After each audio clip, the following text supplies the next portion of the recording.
Good afternoon, everybody. Today we're going to do the on this day of miracles, the chapter on the Golden Light Sutra, and so we need to refresh our refuge and bodhicitta motivation. Because we have to have the proper right motivation for doing this practice. So we'll start with chapter 1, the chapter on the preamble to the King of Glory Sutras, the Sublime Golden Light. Homage to all past, present, and future Buddhas, Bodhisattvas, Pratyeka Buddhas, and Shravakas. Thus have I heard at one time.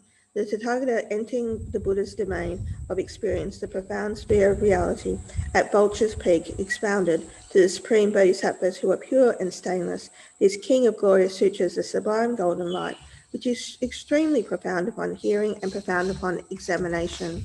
The Buddhas in the four directions confer their blessings from Akshobhya in the east, Ratnaketu in the south, Amitabha in the west, and Dundurasbrahva in the north. In order to extinguish all unwholesome deeds, I will proclaim this auspicious sublime discourse that exhausts all negative karma and grants all peace and happiness, completely eliminates suffering, which is adorned with all that is glorious and is the foundation of omniscience. Granted blessings, this I shall explain. Sentient beings whose senses are defective, whose life expectancy has ended or is fading, whom the gods have turned against, who are burdened by misfortunes, hated by their loved ones, or oppressed as household servants, in conflict with one another, afflicted with decline in material wealth, grief-stricken and miserable, ridden with fear and stricken by poverty, troubled by stars, planetary bodies, and fierce demonic spirits, or who see excruciating nightmares, following grief and fatigue. They should bathe well to render themselves clean and listen to this sublime sutra. Should those with virtuous intent and pure minds adorn themselves well in clean garments, then listen to this sutra on the profound, the domain of the Buddha's experience. Through the awe-inspiring power of this sutra, the suffering of all creatures, the likes of which cannot be endured, will be forever pacified. Protection will be offered to them by the guardians of the world, their ministers and army chiefs, tens of thousands of millions of yakshas, the great goddess Sarasvati, and the goddess who dwells in the Naranjana, by Hariti, mother of Bhutas, and the earth goddess Drudha, by the Brahma kings and the kings of the 33, the powerful kings of serpents, kings of Kinnaras, and kings of Asuras, likewise the kings of Garudas. They, with their clans and might, will arrive, along with their mounts, and unfailing day and night, offer protection to beings. I will clearly expound this sutra on the profound, the domain of the Buddha's experience, the secret of all Buddhas, difficult to find in tens of millions of eons. Those who hear this sutra, those who cause others to hear it, those who rejoice upon hearing and making offerings to it, for tens of millions of eons, shall be venerated by gods and nagas, humans and Kinnaras, asuras and yakshas. For beings without merit, the store of their merit will grow into a limitless, incalculable, inconceivable mass. Fiercely they will be protected by Buddhas in the 10 directions, likewise also by bodhisattvas engaged in the profound. Clad in clean garments, wearing well-perfumed clothes, possessing a mind firm with love, without distraction, one should honor this sutra. Render the mind spotless, put forth effort to make it expansive and intensely clear, then listen to this sublime sutra. Those who listen to this sutra will be acclaimed among humans, attain an excellent human existence, and live a life of comfort. Those whose ears this sublime discourse is echoed will have merit roots refined, and numerous Buddhas will extol them. This ends the first chapter, the chapter on the preamble to the King of Glory Sutras, the Sublime Golden Light. Chapter 2, chapter on the span of the Tathagata's life. Furthermore, at that time, during that period, in the great city of Rajagriha, there dwelt the Bodhisattva, the great being Vicharaketu, who had venerated previous Buddhas, cultivated roots of virtue, and rendered service to many hundreds of Buddhas. Cultivated roots of virtue and rendered millions of Buddhas, he thought to himself, what cause and what condition will cause the Lord Shakyamuni to live only for 80 years? That is such a short life. Furthermore, he thought, the Lord himself has declared there are 2 causes and 2 conditions which prolong life. What are the 2? They are namely renouncing killing and giving food wholly. As for the Lord Shakyamuni, he renounced killing for many incalculable hundreds of thousands of millions of eons. He has perfectly adhered to the path of the 10 virtuous actions. He gave away food and external and internal objects completely. Not only that, he satisfied hungry living beings with flesh, blood, bones, and marrow of his own body. Then, while this sublime being entertained such thoughts, and with regard to the Tathagata, his house transformed into a vast and expensive palace made of lapis lazuli, embellished with numerous divine jewels, its colour transformed by the Tathagata, and filled with perfumes surpassing those of gods. In those 4 directions emerged 4 thrones made of divine jewels. These thrones came to be covered with mats of divine jewels and cotton raiment, and on those thrones appeared divine lotuses adorned with numerous jewels, their colour transformed by the Tathagata. From those lotuses arose the 4 transcendent victor Buddhas. In the east appeared Tathagata Akshobhya, in the south appeared Tathagata Ratnaketu, in the west appeared Tathagata Amitayas, and to the north appeared Tathagata Dundubasvara. When those Tathagatas appeared on those lion thrones, the great city of Rajagriha was filled with bright light. That light pervaded all the 1,000 great thousand world systems in the 10 directions, and world systems as many as grains of sand in the Ganges River. In addition, divine flowers rained down and divine music resounded.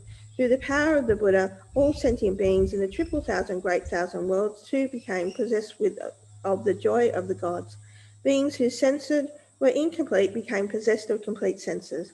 Beings blind from birth saw forms with their eyes. Deaf beings heard sound with their ears. Insane beings regained their sanity. Distracted beings became focused.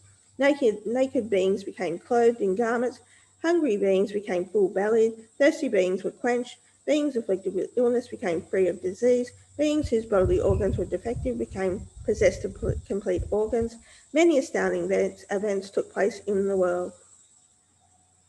Upon seeing those Buddhas, the Bodhisattva of Richireketu was greatly astounded. He was satiated, pleased, joyful, and delighted. Feeling the Tathagatas, he bowed in homage, remembering those Tathagatas.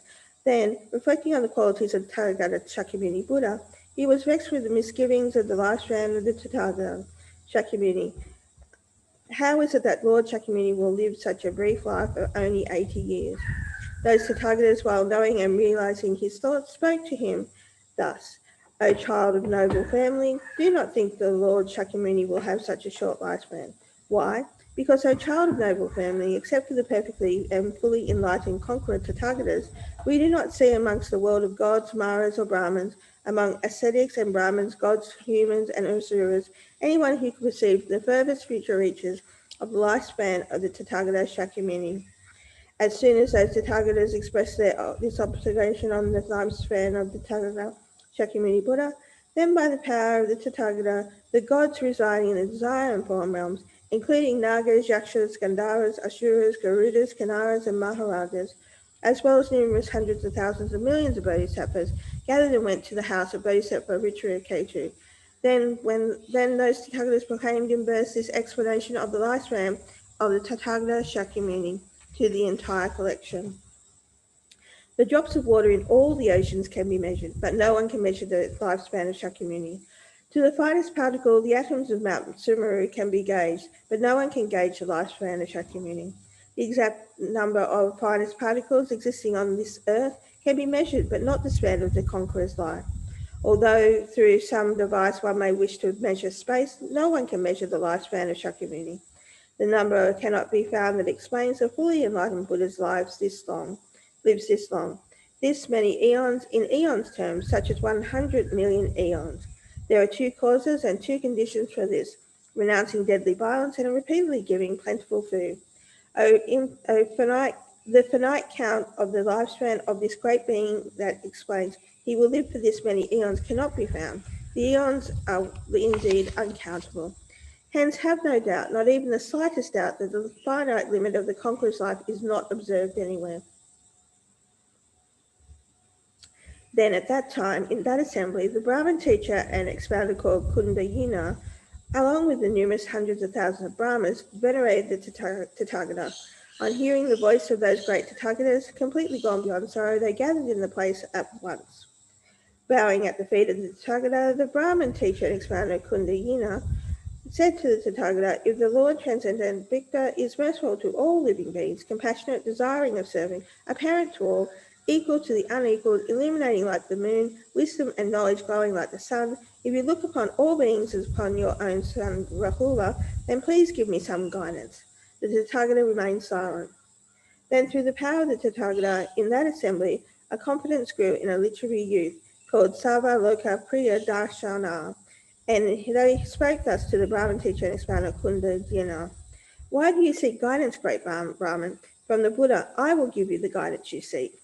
The Brahmin said, for the sake of honouring the Buddha, literary youth, and for the sake of receiving a share of the relic powder, I wish to have a relic of the Buddha the size of a mustard seed. It is said that if one honours a relic of the size of a mustard seed, one attains lordship over the gods of the 33. Listen, O literary youth, to the King of Glorious Sutras, the sublime golden light, which has features and qualities such as being difficult for all Shravakas and Pratyeka Buddhas to know and comprehend. O literary youth, the Sutra of the Sublime Golden Light is in this way difficult to know and difficult to comprehend.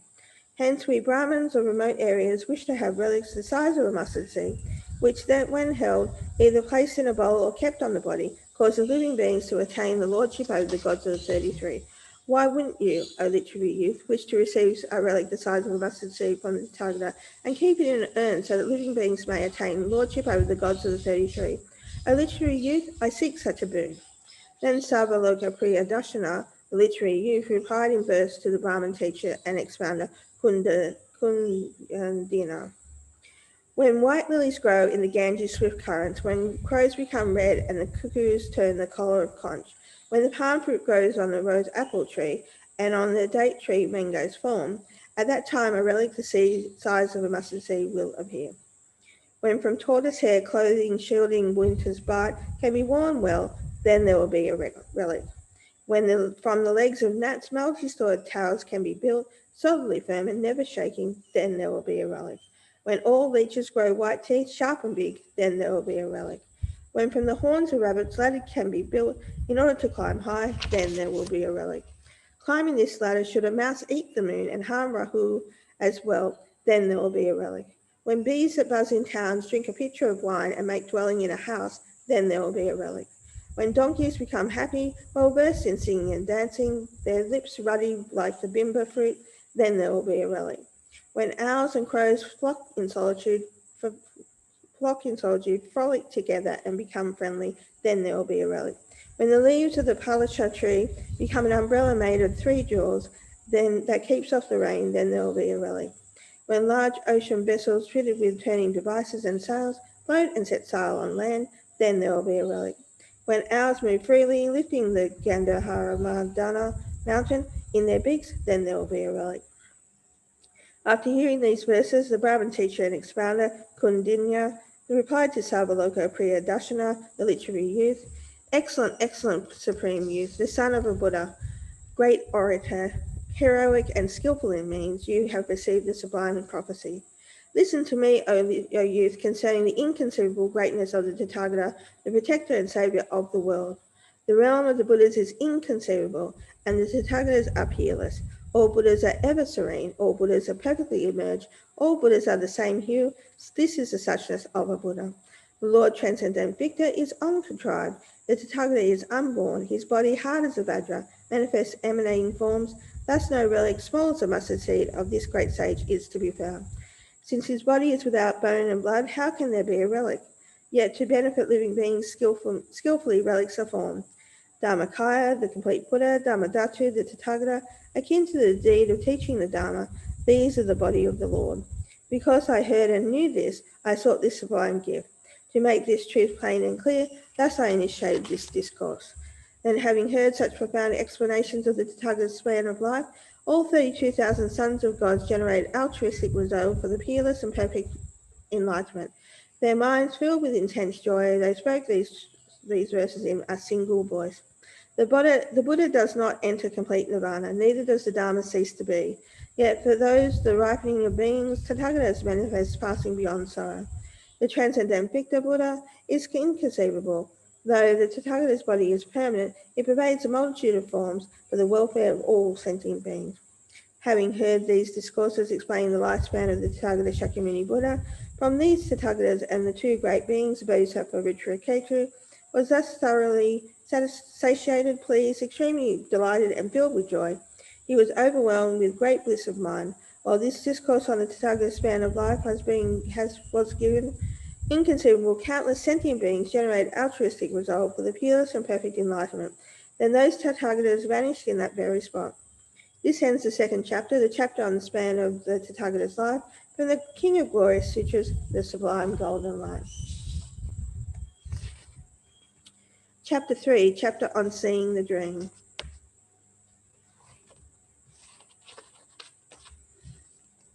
Then the Bodhisattva Richirakhetu slid into sleep. He dreamed he saw a golden drum, its light shining like the orb of the sun. In every direction, countless inconceivable numbers of Tathagatas were preaching the Dharma, seated on lapis thrones at the foot of a jeweled tree, completely surrounded by numerous hundreds of thousands of retinues. Then he saw from a being in the form of a Brahmin beating a drum. The sound of the drum, these similar confessional verses issued forth. Then the Bodhisattva Richirakhetu awoke and remembered those verses at once. Having remembered those verses, when night came to an end, he, along with many thousands of beings, left the great city of Rajagriha. He arrived at Vulture's Peak where the Tathagata was. Having reached there, he prostrated himself at the feet of the Tathagata, circumambulated the Tathagata 3 times and sat down to one side. Sitting to one side, the Bodhisattva Richirakhetu bowed to the Tathagata with hands folded in respect and recited those confessional verses he heard coming forth from the drum. This ends the third chapter, the chapter on seeing the drum, from the King of Glorious Sutras, the Sublime Golden Light. Chapter 4, chapter on confession. One night, without distraction, I dreamed a vivid dream. I saw a large and beautiful drum, filling the world with golden light, and glowing like the sun, beaming brightly to all places. It was seen from all ten directions. Everywhere Buddhas were seated on thrones of precious lapis, at the foot of jeweled trees, facing assemblies of many hundreds of thousands. I saw a form like that of a Brahmin fiercely beat upon the drum. When he struck it, these verses issued forth. By the sound of this majestic drum of golden light, may the suffering of the lower migrations, Yama, and the poverty of the 3 realms of the 1,000 worlds cease to be. By the sound of this majestic drum, may the ignorance of the world be dispelled, with fears quelled, just as vanquishing sages are unafraid, may sentient beings become fearless and brave. Just as the omniscient vanquishing sage in this world is possessed of every excellence of the Aryas, may countless beings too possess oceans of qualities, concentration, and the wings of enlightenment. By the sound of this majestic drum, may all beings be endowed with the melody of Brahma. May they touch the sublime enlightenment of Buddhas. May they turn the virtuous wheel of Dharma. Remaining for inconceivable eons, may they teach the Dharma to guide migrating beings. Conquering delusions and overcoming afflictions, may their attachment, hatred, and ignorance be pacified. May sentient beings who have fallen into lower migrations, whose bodies are bone and alight with a blazing flame, hear the speech of this majestic drum. May the proclamation and homage to the Tathagata be heard. In the course of hundreds of births and tens of thousands of millions of births, may every being remember their former lives, hearing these teachings completely, and always recall the vanquishing sages. By the sound of this majestic drum, may beings always find the company of Buddhas, thoroughly renouncing every harmful act. May they engage in only virtuous deeds. For whatever humans, gods, and all creatures, whatever thoughts and wishes they have, may their every wish be totally fulfilled by the sound of this majestic drum.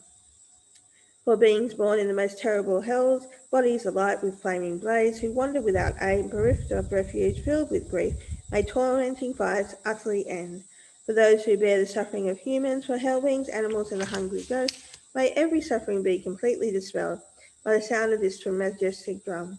For those who are without refuge, without base, support, or friend, may I become their supreme refuge, their base, support, and friend. Supreme among bipeds, O Buddhas, dwelling in the worlds of 10 directions with merciful, compassionate minds, please pay attention to me. O Buddhas, possessor of the 10 powers, whose terrible wicked acts I have committed, those terrible wicked acts I have committed in the past, before your eyes I confess them all. Whatever unwholesome deeds I have done, not holding parents as parents, not holding Buddhas as Buddhas, not upholding virtuous deeds, whatever unwholesome deeds I have done, haughty with the vanity of wealth, haughty with age and youthfulness, haughty with pride and of affluence and class, whatever unwholesome deeds I have done, through harmful words, harmful thoughts, harmful words, and the thought of harm is harmless, and harmful actions done. Whatever unwholesome deeds I have done, acting with the mind of a child, a mind dark with ignorance or under the sway of non-virtuous friend, greatly charged with emotion, discontent with wealth, afflicted with depression, malaise, or other impulse of frivolous play, whatever unwholesome deeds I have done, through mixing with vile characters of non-Aryas, through jealousy and miserliness, and through poverty and guile.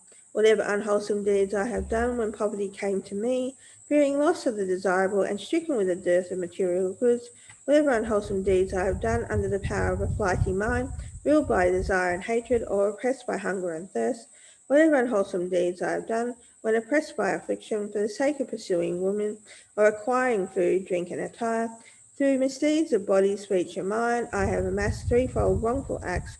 In these three ways, whatever I have done, these deeds I confess in full. Whatever I have done disrespecting Buddhas, the Dharma, and Shravakas too, in these deeds I confess in full. Actions I have done lacking respect to Pratika Buddhas, as well as to Bodhisattvas, these deeds I confess in full. Disrespect I have shown to those who preach the Dharma, likewise contempt of the Dharma itself, these deeds I confess in full. Continually aware of its benefits, I have rejected the sublime Dharma. I have shown unwitting insolence to parents, these deeds I confess in all full. Childish and veiled by stupidity, blind with desire and hatred, ignorance, arrogance, and pride, these deeds I confess in full. Honouring those who possess the 10 powers, I shall worship those dwellings in all directions. I shall deliver sentient beings inhabiting every realm from all suffering. I shall place uncountable beings upon the Bodhisattva's 10 grounds. Abiding in these 10 stages, may they all become Tathagatas, until I am capable of freeing them all from countless oceans of suffering. For 10 million eons I shall strive for the sake of even one sentient being. To these sentient beings I shall reveal the sutra called Sublime Golden Light, which rids one of every harmful misdeed and expounds upon the very profound. Those who for 1,000 eons committed deadly, unwholesome deeds, by confessing them earnestly through this sutra, all will be purified. Swiftly and wholly consuming all karmic obstructions, by making confession through the sublime golden light, I shall abide on the 10 bodhisattva grounds, those mines of supreme precious jewels, that I may shine with the Tathagata's marks and signs, and free beings from the ocean of existence. Through Buddhas who are the water of oceans, their inconceivable Tathagata qualities, akin to the ocean's profound depth, I shall evolve into an omniscient being. Becoming a Buddha, I shall possess the 10 powers, hundreds of thousands of concentrations, inconceivable magical mantra incantations, enlightenment's 7 wings, and 5 powers and the 5 forces. O Buddhists who continue to look upon beings, I request you to gaze intently upon me, your compassionate minds always overflowing. May you hold the remorseful always near. Due to countless sinful actions performed in hundreds of eons past, my mind is pierced and stricken with grief, wretchedness, sorrow, and fear. Solemnly fearing unwholesome deeds, I shall always keep my mind modest. Wherever I commit the smallest action, I will not succumb to frivolous excitement. Since Buddhas are compassionate and dispel the fright of all beings, I entreat them to hold the remorseful fast and free us from every fear. May the Tathagatas keep at bay all negative karmas and emotions. May the Buddhas always bathe me with the water of their compassion.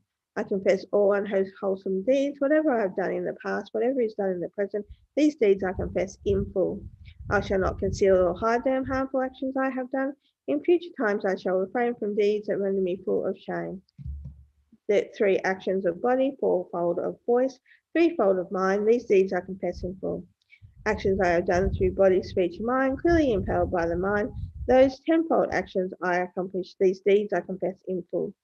Renouncing the 10 unwholesome deeds and cultivating those 10 which are moral, I will come to abide on the 10 grounds and acquire the Buddha's great 10 powers.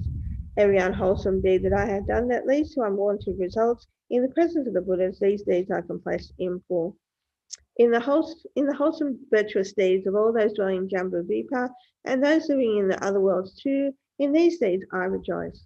Likewise, whatever merit I had gathered through body, speech, and mind, by the force of this virtue's ripening effect, may supreme enlightened being be attained. Deeds committed on samsara's precarious wheel, those actions influenced by a childish mind, approaching the presence of the peerless 10 powers, all these deeds I confess individually. Through feeble birth, feeble existence, feeble world, and feeble volatile mind, multitudes of physical actions, this mass of evil deeds I confess in full.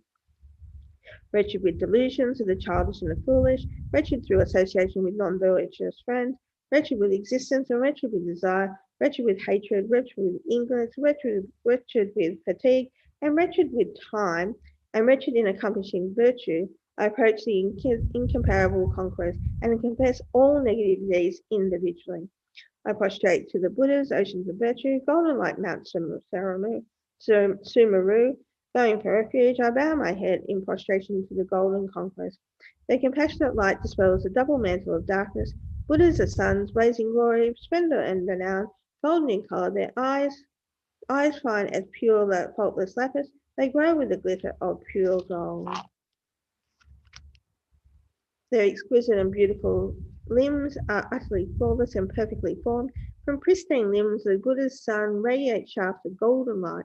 Consumed by flame and negative passion, sentient beings blaze like fire. They are refreshed and soothed by the moonlight light of Buddhas.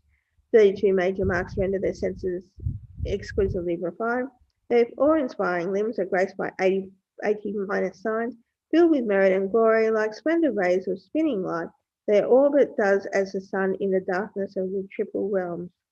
Pure as lapis, with an array of rich colours, exquisitely adorned by myriad webs of light, your limbs resemble the crystal, silver, and crimson of dawn. Like the sun, O sages, you are enchantingly glorious. For those fallen into the great river of cyclic existence, tossed amidst crushing waves of sorrow and death, may abundant immense rays of the sun, and that is the Tathagata, deplete the ocean of samsara, violent and cruel. With limbs shining brightly the color of gold, they are wisdom's source, peerless among the three realms. Their limbs are adorned with intensely charming marks. I prostrate to the Buddhas whose bodies sparkle gold. Just as water in the ocean cannot be measured, just as dust on the earth is utterly without end, just as Mount Sumeru possesses matchless stone, and the edge of space is infinitely unknown, likewise the virtues of Buddhas are limitless. If sentient beings took the measure of their qualities, and for countless eons reflected upon them, still the extent of the virtues could not be seen.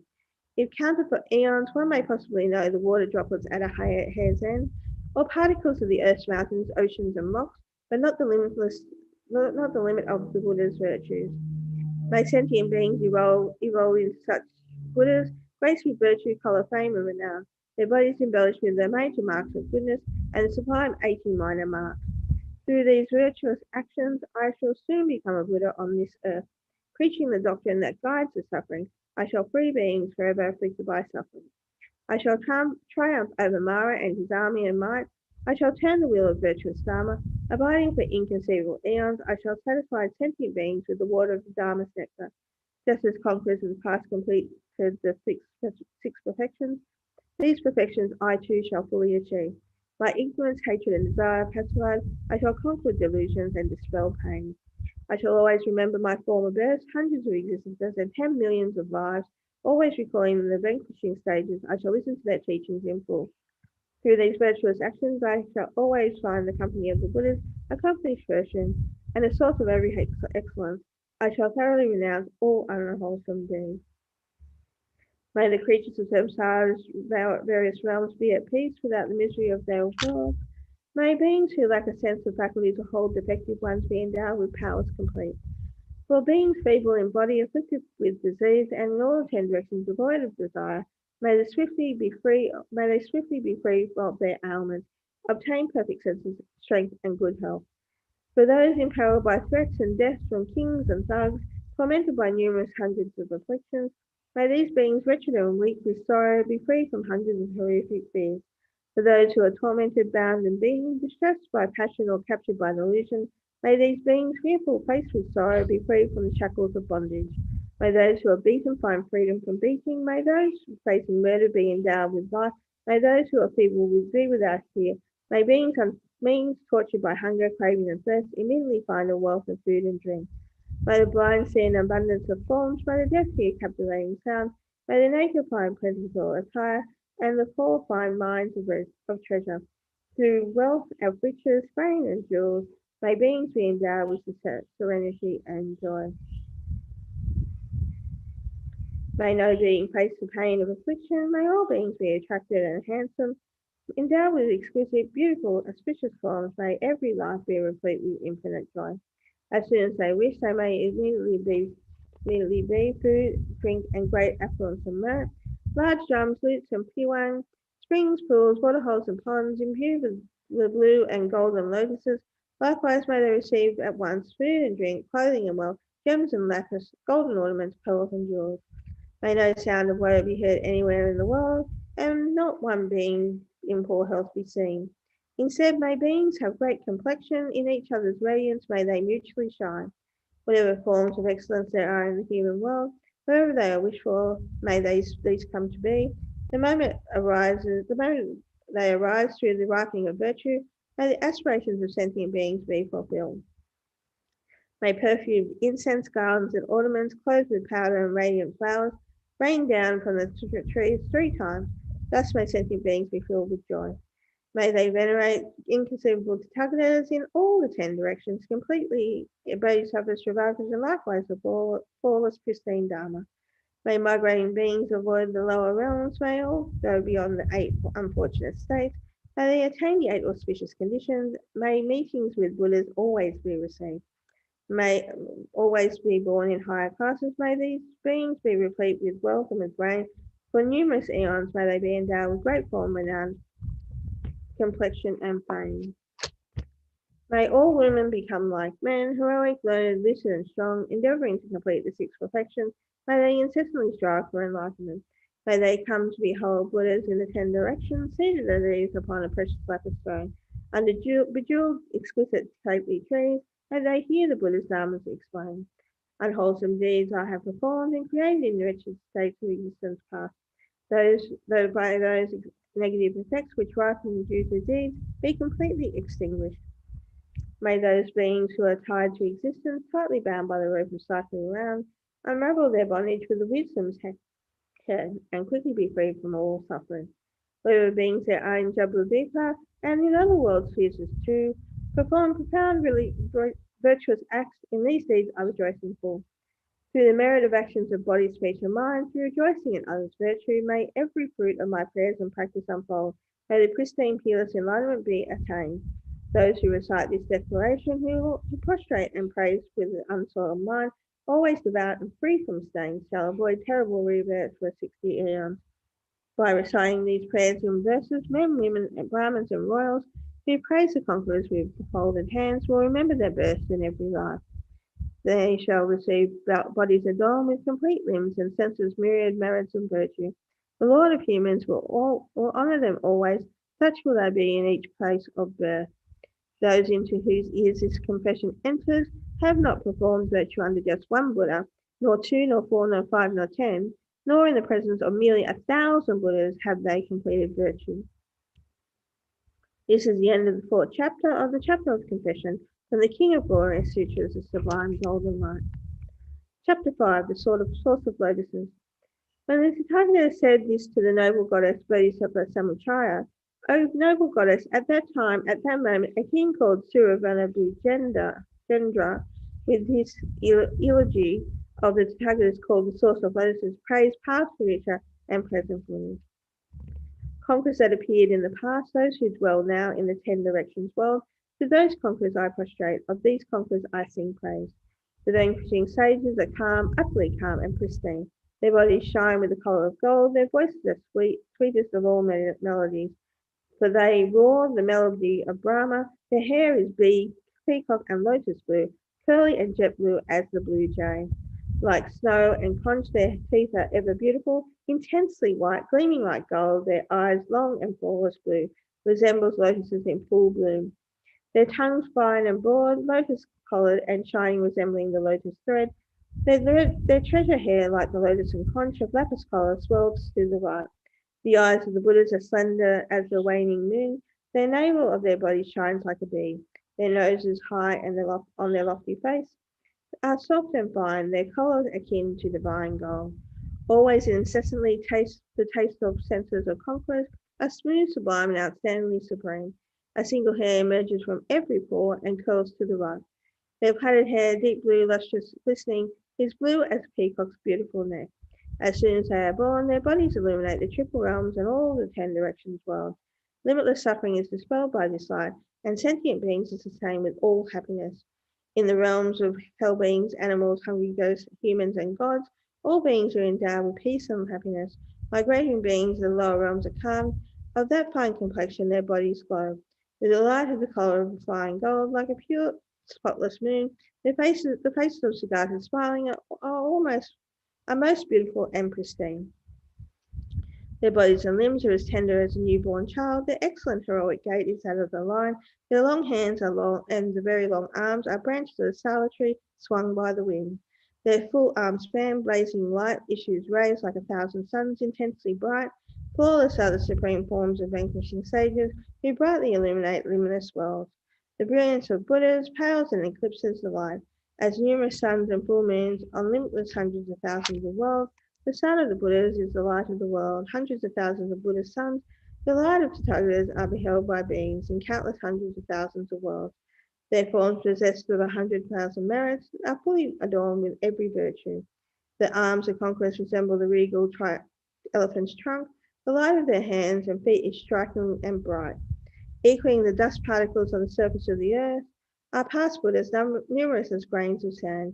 The Buddhas to come are just equal to that number, equal to those abiding now. With speech, mind, and body pure, I offer flowers, incense, and abundant praise. My mind overflowing with virtue, I prostrate to these conquerors. The qualities of conquerors are only virtue of the highest essence of raging wine. Had I 100 tongues and 1,000 eons, I could not express the qualities of the Buddha. Since even with 1,000 tongues, conquerors' virtues are beyond all words, how with merely 100 tongues could all the qualities of conquerors be told? Should all the worlds, including the realms of gods, become an ocean of water approaching Samsara's peak, these waters may be gauged in a hair-tip drop, yet no one virtue of Siddhartha's can be measured such. Through body, speech, and a lucid mind, I have sung the eulogy of all conquerors. Through this finest fruit of merit I have gathered thus. My sentient beings touch the supreme enlightenment. Having praised the Buddhas in this way, the king made the following wish. In limitless eons in the future too, wherever I am reborn, may I see such a drum as in this dream, and from it hear such confession. In every birth may I find a eulogy to conquerors equal to the source of lotuses. Buddha qualities, limitless and peerless, hard to find in 1,000 eons. I will hear these virtues in the dream. Upon awakening, I shall expound them. I shall liberate all beings from the ocean of suffering. I shall complete the 6 perfections. When in this way I achieve peerless enlightenment, may my Buddha field not be loose and infirm. As an effect of the fruition of the offering of the drum and singing the praise to all the Buddhas, I shall directly hold the Lord Shakyamuni. Then with my sons Kanakakupa, Jendra, Kanakaprava, may I receive the 2 supreme prophecies. Along with my 2 children, may the prediction of enlightenment be attained.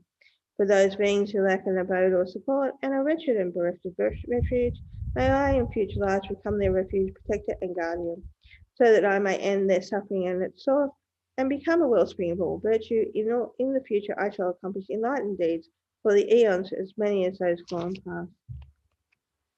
Through this confession of the sublime golden light, may the ocean of my misdeeds dry up. May the ocean of my karma be depleted. May the ocean of my delusions be exhausted. May the oceans of my merit be complete. May the ocean of my wisdoms be perfectly pure and become an ocean of every virtue. May enlightenment's precious qualities be complete through the power of the confession of the sublime golden light. May the force of my merit brightly shine. May the light of my enlightenment be pristine. Through the sublime light of stainless wisdom, may the light of my form glisten and cause the light of merit to gleam. May I always endowed with a virtuous power. May I be renowned in all 3 realms, so I may be free beings from all the oceans of suffering, and offer peace and happiness as vast as the sea. For eons in the future times, I shall always engage in enlightened deeds.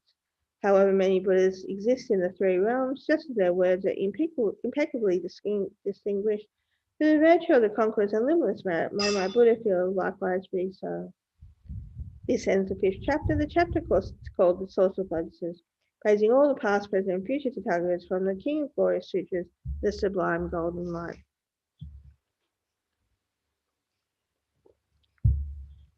Chapter 6, Chapter on Emptiness. Then at that time the Tathagata spoke in these voices. In numerous other inconceivable sutras, I have expounded every phenomenon in detail. Hence, here in the Supreme Sutra, empty phenomena I will just briefly explain. As beings of slight intelligence, ignorant and incapable of knowing all things, hence here in the Supreme Sublime Sutra, empty phenomena I explain only in brief. So that all beings may certainly know, so they may be delivered from cyclic existence, through compassionate ways, methods, and other means, I've expounded the Supreme Sublime Sutra. The body is like an empty village or house. Senses are like soldiers and thieves. Although they live in the same village, they are unaware of each other. The eye sense runs after forms. The ear sense indulges in sound.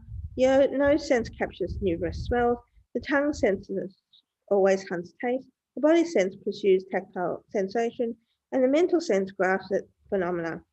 These six individual senses are each absorbed in their object. The mind is capricious as an illusion, its six senses thoroughly engrossed, like a man who runs to an empty village and resides there among soldiers and thieves. The mind dwells in the six objects and fully knows the objects of the senses. Therefore, the mind resides in the six objects and fully knows the objects of the senses' engagement. Forms, sounds, and likewise smells, tastes, tactiles, and phenomena, the mind in motion like a bird in flight, in all six enters the senses faculties in whatever sense it abides. It lends that sense to its knowing nature. The body, like a machine in an empty village, is without motion and completely without action. Lacking core essence, it arises from conditions. Arising from concepts, it lacks inherent nature. Earth, water, fire, and wind, abiding separately in different parts, like deadly snakes in the same den, are every conflicted with each other. Of these four snakes of the elements, two move up and two move down, moving by twos in directions with subdirections. These snakes of elements will surely perish. The earth snake and the water snake perish down below. The fire snake and the wind snake ascend to the space above. Due to actions done in the past, the mind and consciousness depart from these abodes. Gods, humans, and the three lower migrations are born in existence according to deeds done. At death, when phlegm and wind and bile have been exhausted, the body is filled with urine and foul matter. Not pleasant, it becomes a heap of worms, discarded like wood in the charnel ground. Behold these things, O goddess. Here beings, persons, and likewise phenomena are empty. Due to ignorance they arise. These great elements have no great origination. Originating from the unoriginated, they lack origination. Since that which originates does not originate, I have called them the great elements. They do not exist, and nor do they ever exist. Due to ignorance, they come into being. Ignorance itself does not exist, thus I have called it ignorance. Action, consciousness, name, and form, the six sources, contact, feeling, craving, grasping, and existence too, birth, aging, and death, and sorrows and afflictions, these complete the 12 links of dependent origination. The inconceivable sufferings of the cyclic existence have they operated in the wheel of life, have thus originated from the unoriginated, thus they are without origination, free from discursive conceptual thought. Cut the views of self-existence, sever the net of the afflictions, brandish the sword of knowledge, behold the abode of the agnates as empty. In this way enlightenment shall be reached. I have opened the door to the city of nectar and thoroughly entered into its abode. I have utterly revealed the vessel of nectar, with its juice I have been filled. I have beaten the sublime drum of the Dharma, I have blown the Dharma's supreme conch. I have rained a sublime shower of Dharma, I have ignited Dharma's supreme torch. I conquered the potent army, the afflictions, and hoisted Dharma's victory banner high. I rescued beings from the oceans of existence and sealed the path of the three lower realms. For being scorched by the fire of afflictions without support or cooperative forces, I soothed those burned by delusion, and with nectar juice satisfied all beings. For inconceivable many eons, I venerated inconceivable many Buddhas, fervently seeking Dharmakaya, resolute in my vows, I engaged in the bodhisattva deeds. I gave with my hands, eyes, and legs, the supreme part, the head, beloved daughters and sons, crystals, gems, pearls, ornaments, and gold, lapis, and various jewels. A person might cut and chop all that is grown on this earth, bushes and trees, grasses and forests, all in all the triple thousand worlds. If he ground them to powder and reduced them to dust, a mound reaching the end of space could be built and split into three parts. If knowledge of all the dust on earth, infinite units of triple thousand world spheres, was bestowed upon just one being, that being would be extremely superior. Possessing of exalted wisdom, he might count all those particles in that mound of dust. but the extent of the conqueror's knowledge cannot be known. Even in the countless tens of millions of eons, the vitality of just one single moment of the conqueror's omniscient wisdom cannot be measured or gauged. This ends the 6th chapter, the chapter on emptiness, from the King of Glory Sutras, the Sublime Golden Light.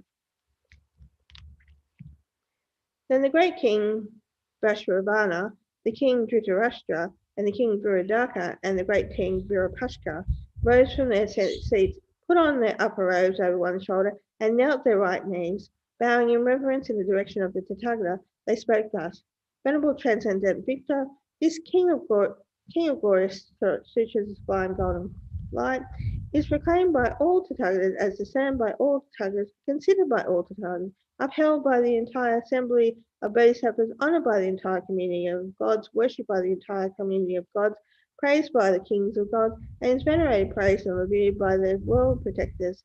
It illuminates the dwellings of the gods, magnanimously bestows supreme bliss upon all sentient beings, dries up the suffering beings in the hells, the animal realms, and the world of Yama, severs the continuity of fear, repels all opponent armies, utterly ends all desolate famine, thoroughly pacifies all hopeless illness, and overthrows all unfriendly planets. This sutra makes beings supremely serene, utterly alleviates sorrow and afflictive emotions, utterly removes all forms from harm, and utterly overcomes hundreds of thousands of afflictions. Invenerable Transcendental Victor, this King of Glorious Sutras, the Sublime Golden Light, is expounded perfectly and extensively among the assembly. Then, by hearing the Dharma and by the nectar of the Dharma, the divine bodies of us 4 great kings, along with our armies and retinues, will wax immensely, having great awe-inspiring glory. In our bodies, stamina, might, and prowess, we will be generated. Into our bodies, charisma, excellent, and consummate good fortune will flow. Venerable Transcendent Victor, we, the 4 great kings, abide in the Dharma, profess the Dharma, and are Dharma kings. Venerable Transcendent Victor, through the power of the Dharma, we will be kings of gods, Nagas, Yakshas, Gandharvas, Asuras, Garudas, Kinnaras, and Maharajas. We will rout the terrible hordes of Bhutas who are without compassion and steal their glory from others. Venerable Transcendent Victor, we, along with the 28 great generals of the Yakshas, and the numerous hundreds of thousands of Yakshas too, will always watch over, guard, and protect the whole of Jambudvipa with our divine eye, which is pure and surpasses the eyes of humans. Venerable Transcendent Victor, for this reason we are of the 4 great kings known by the name World Protectors. Venerable Transcendent Victor, whatever region of this Jambudvipa is overrun by foreign armies, afflicted with famine and disease, and acutely oppressed by hundreds of different harms, thousands of harms, and hundreds of thousands of harms. Venerable Transcendent Victor, we, the 4 great kings, will give support to the devout monks who keep the King of Glorious Sutras, Sublime Golden Light. Venerable Transcendent Victor, when devout monks, upon receiving encouragement from us, the 4 great kings, through magic power and blessings, travel to those regions and proclaim perfectly the King of Glorious Sutras, the Sublime Golden Light, the hundreds of harms and the thousands of harms occurring in those regions will cease. Venerable Transcendent Victor, whatever regions of a king of humans with devout monks who hold the King of Glorious Sutras, the Sublime Golden Light, visit those regions will be visited by the King of the Glorious Sutras, the Sublime Golden Light. Venerable Transcendent Victor, should a king of humans listen to the King of Glorious Sutras, the Sublime Golden Light, and have listening, should then give protection, but give refuge, care for, and save those monks from all their enemies, then Venerable Transcendent Victor, we, the 4 great kings, will protect, give refuge, care for, save, and give peace to the well-being to the beings living in that entire country of that King of humans.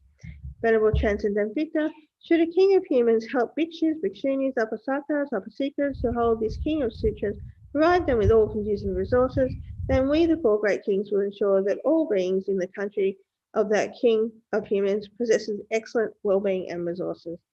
Venerable Transcendent Victor, when a king of humans respects, honors, and offers service to the bhikshus, bhikshunis, upasakas, and upasikas who uphold the King of Sutras, then Venerable Transcendent Victor, we, the 4 great kings, will greatly respect, greatly honor, greatly offer service, and greatly worship that King of humans. We will praise him in all regions. Then the Tathagata congratulated the 4 great kings. Excellent, excellent, O great kings. Excellent, excellent, you 4 great kings. It is like this. You have offered astonishing service to previous Buddhas, produced roots of virtue, honoring hundreds of thousands of millions of Buddhas, abided in the Dharma and professed the Dharma, and through the Dharma you have become kings of gods and humans. It is like this. For a long time you have held caring minds for all the beings in our loving and giving mind, resolutely set in the special resolve to bring benefit and happiness to all sentient beings. You have averted the unhelpful, you have persevered to achieve complete happiness for all beings. You four great kings, do guard, give refuge, guide, care for, and avert retribution, and ensure peace and happiness of the kings of humans who venerate and honor this King of glorious sutras of sublime golden light. In this way, you four great kings, with your armies, retinues, and numerous hundreds of thousands of yakshas, will thoroughly safeguard the Dharma and Dharma system of the past, present, and future Buddhas. You also preserve and retain it. When you four great kings, along with your armies, retinues, and numerous hundreds of thousands of yakshas, will be victorious in the battle of gods and semi-gods. The demigods will be routed. In this way, the King of Glorious Sutras, the divine golden light, subjugates the armies of adversaries. O four great kings, therefore, do guard, give refuge, guide, care, and ensure peace and happiness of the bhikshus, bhikshunis, upasakas, upasikas, who uphold this King of Glorious Sutras, the sublime golden light. Then the great king Vashravana, the great king Dhritarashtra, and the great king Viruddhaka, and the great king Virupashka rose from their seats and put their upper robes over one shoulder and knelt on their right knees. Bowing in reverence in the direction of the Tathagata, they spoke thus: O venerable transcendent victor, whatever in the future in villages, cities, towns, country battles in the whole country, at royal courts, and whichever region a king of humans it may reach, if the King of Glorious Sutras, the sublime golden light, is utilized by the certain King of humans to wield sovereign authority according to the treaties on kingship called the inviolable commitments of divine kings, and if he continually listens to, venerates, and worships this King of Glorious Sutras, the sublime golden light, or reveres, venerates, worships, and honors bhikshus, bhikshunis, upasakas, upasikas who uphold this King of Sutras, and listens to the King of Glorious Sutras, the divine golden light, then through the water of listening to the Dharma and the nectar of the Dharma, the divine bodies of us four great kings, our retinues, and a numerous number, hundreds of thousands of yakshas will increase immensely in majesty. We will receive perseverance, energy, power, and majesty, and glory and general excellence will be increased. Venerable Transcendent Victor, we are the four great kings, along with our armies, retinues, numerous hundreds of thousands of yakshas. We will make our bodies invisible. Now and in the future, we will visit any place, village, city, towns, country battles, royal courts, or entire nations where this King of Glorious Sutras of the Sublime Golden Light is utilized. We will perpetually protect, give refuge, guide, look after, avert retribution, and ensure peace and happiness of the King of humans who listens to, venerates, and worships the King of Glorious Sutras, the sublime golden light.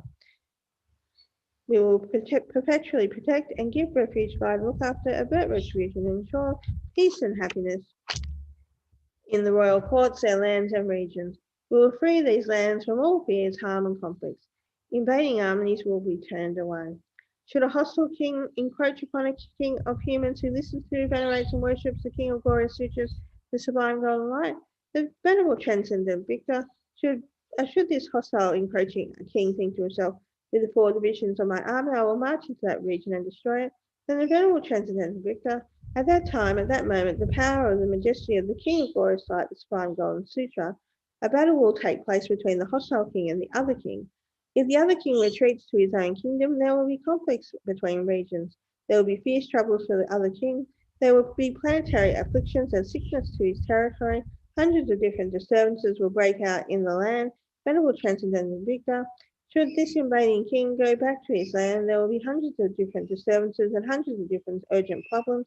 Venerable Transcendental Victor, if that hostile king builds up the four divisions of his army and advances to meet a foreign party, leaving his land behind and pressing ahead with the four divisions of his army to that foreign land, and if the land he seeks to overrun is the land of the King of Glorious Sutras, the sublime golden light exists, then venerable transcendental victor, we, the four great kings, along with our armies, retinues, and numerous hundreds of thousands of yakshas, will make our bodies invisible and go there. Even before it enters the land, we will turn back this foreign army at that very spot.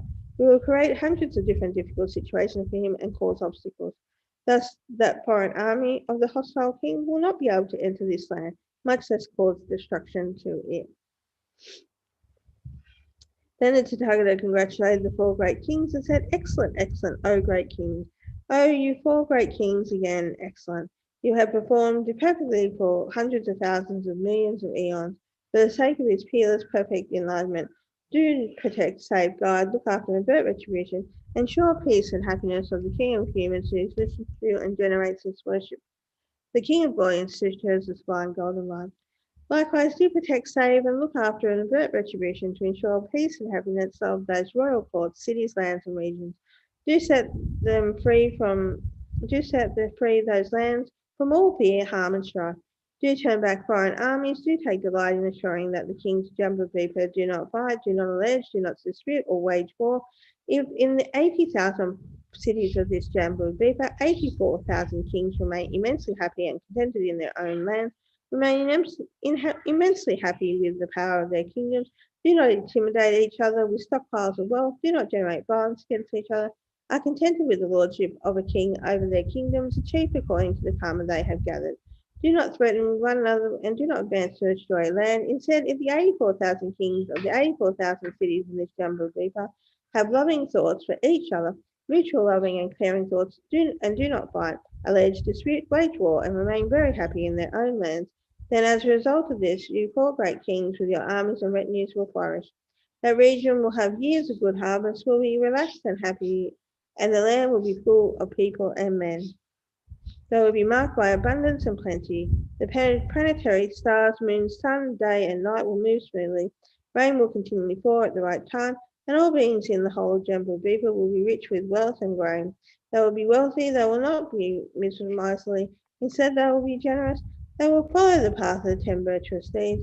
Most of them will be born into the world of higher stakes in existence, and the divine lands of gods will be full of gods and their divine children. O great king, suppose a certain being becomes the king of humans. If he then listens to, venerates, or worships the King of glory, sutras, sublime golden light, and also if he respects,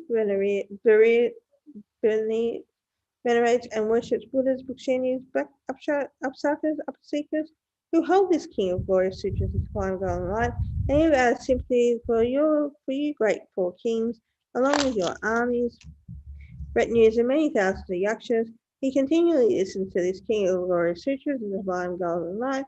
Then, with the nectar of the welfare of the Dharma teachings, he will satisfy your bodies with great majesty of your divine bodies will increase. He will induce perseverance, energy, and power, and this will increase your majesty, glory, and excellence. This King of humans will make inconceivably great vast offerings to me, the Tathagata, the Arhat, the perfect light of Buddha Shakyamuni. With all this inconceivable, great, and vast material resources, this King of humans will make offerings to 100,000s and millions of past, future, and present Tathagatas too. Therefore, great protection will be accorded to that King of humans. Therefore, that King of humans will be fully protected, saved, looked upon, and guided. His retribution will be averted, and his peace and happiness ensured. His sublime queen, royal children, retinues of the queen, and all retinues of the royal court will be fully protected, saved, looked after, and guided. Their retribution will be averted, and their peace and happiness ensured. Likewise, all the deities dwelling in the palace will all endowed with heightened majesty, power, inconceivable peace, and bliss. They will experience manifold joys, and the cities and lands too will be fully protected and looked after. It will be without harm and without enemies. They will not be trodden over, harmed, or attacked by rival enemies.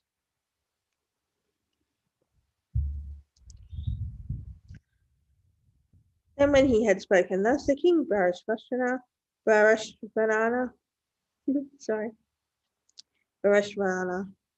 the great king Dhritarashtra, the great king Viradaka, and the great king Virapashka addressed the Tathagata in this way. Venerable Transcendent Victor, should a certain king of humans seek to listen to this king of glory, Sutra's divine golden light, seek great protection for him and his sublime queen, as well as the princes, princesses, and retinue of the queen, should he seek the great, inconceivable, supremely superior, peerless peace of wealth and for wealth, well-being for the retinues in the palace, should he seek to increase in that light the great inconceivable power of his sovereign kingdom, to become endowed with inconceivable greatness, to hold an incalculable stock of merit, protect his entire land, guard it and shore it without guarding harm, without enemy and not overrun by the rival army, without infectious disease and without trouble. Then the venerable transcendent victor, that king of humans with an undistracted mind filled with respect and veneration should honor and listen to this king of glory, sutras of sublime golden light. In order to listen to this king of glory, sutras of sublime golden light, that king of humans will go to the exalted palace. Having arrived there, he will sprinkle the palace with water from various perfumes strewn with various flowers.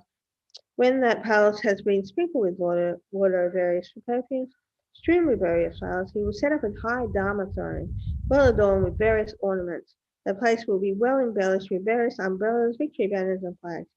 This king of humans will wash his body, put on perfumed clothes, will wear a new attire, and adorn himself with various ornaments. He will lay a much lower seat for himself. Once seated on that seat, he will cease to be haughty with the pride of a king. In that place, he will not experience craving for the domain of his kingdom.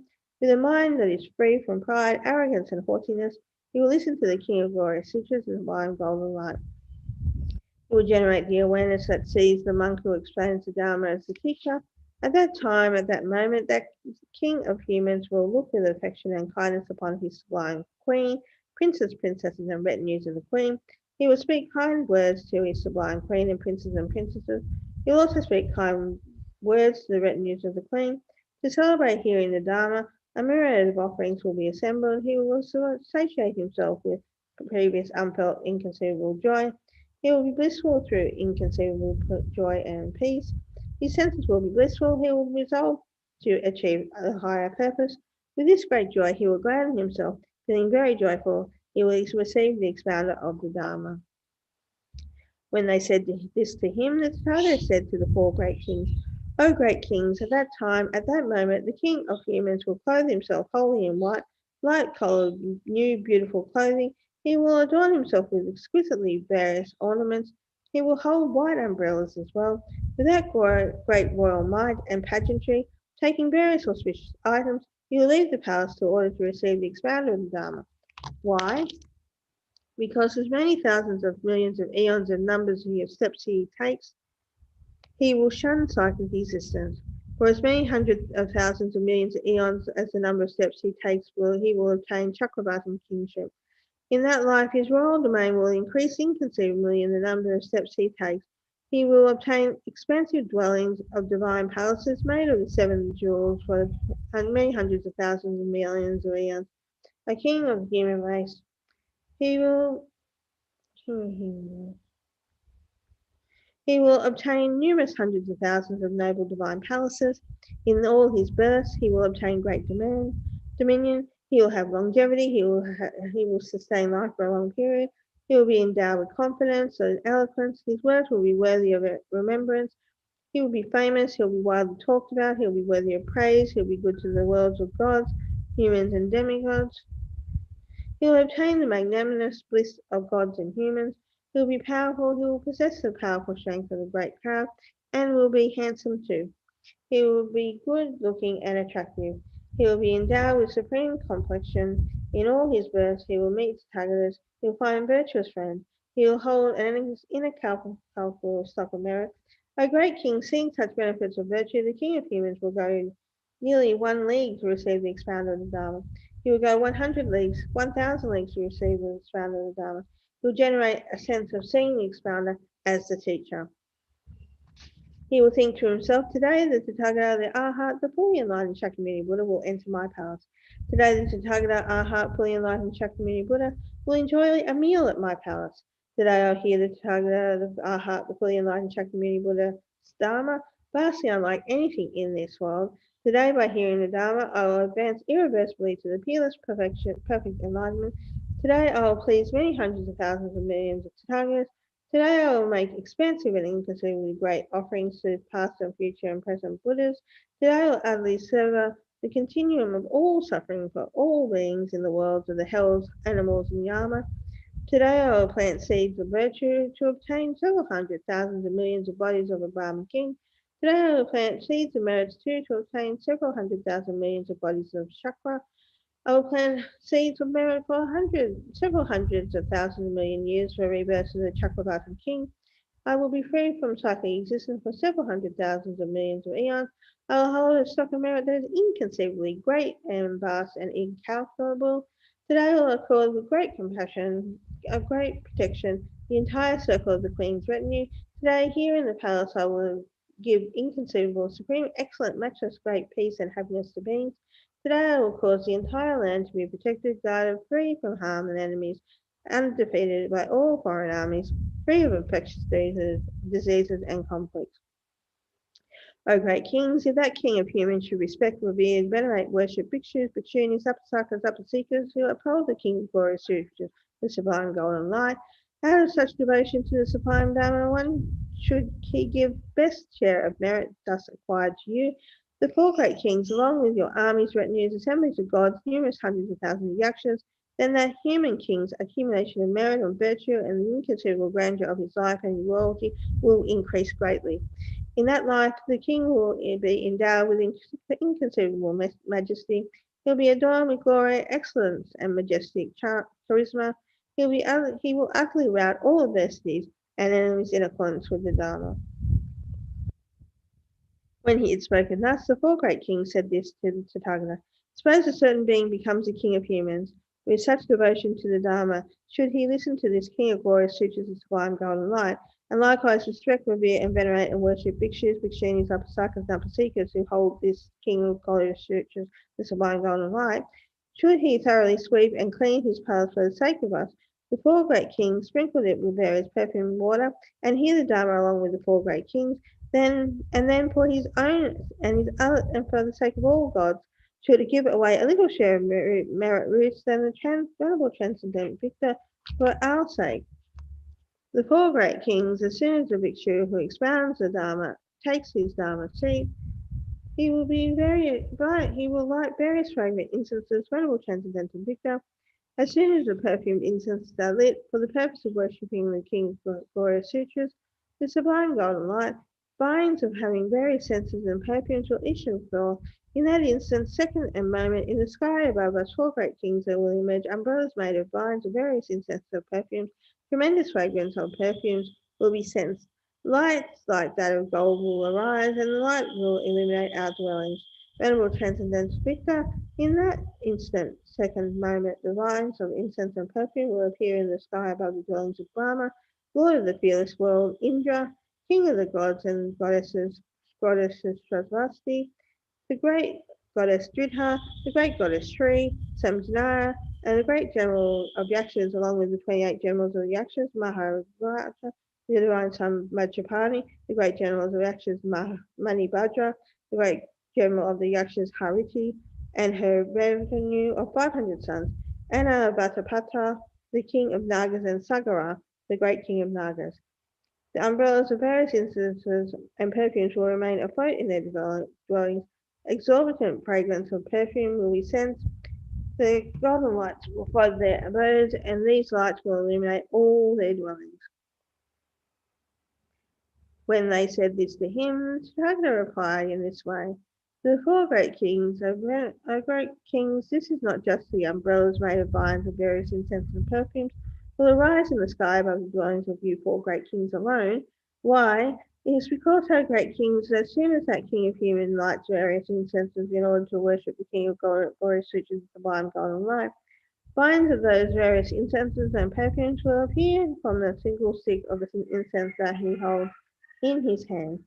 Then, at that instant, second, and moment, the entire triple thousand great world systems, in which there exists 1,000 million moons, 1,000 million suns, 1,000 million great oceans, 1,000 million Sumerus, the kings of mountains, 1,000 million Chakravatas, Maha Chakravatas, and the king of mountains, 1,000 million world systems of the four continents, 1,000 million gods in the class of the four great kings, 1,000 million gods of the 33 abode of the Godzaya realm, 1,000 million gods of neither awareness nor non-awareness of the formless realm, and the abodes of the 1,000 million gods of the 33 in those triple world, thousand world systems, and in the sky above the respective dwellings of the assemblies of gods, Nagas, Yakshas, Gandharas, Asuras, Garudas, Kanaras, and Maharajas, the vines of various incenses and perfumes will flow.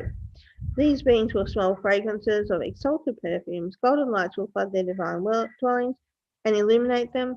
O great kings, in this way, just as the sky above the divine dwellings in the triple great thousand world systems, those vines of incense and perfumes will abide as umbrellas.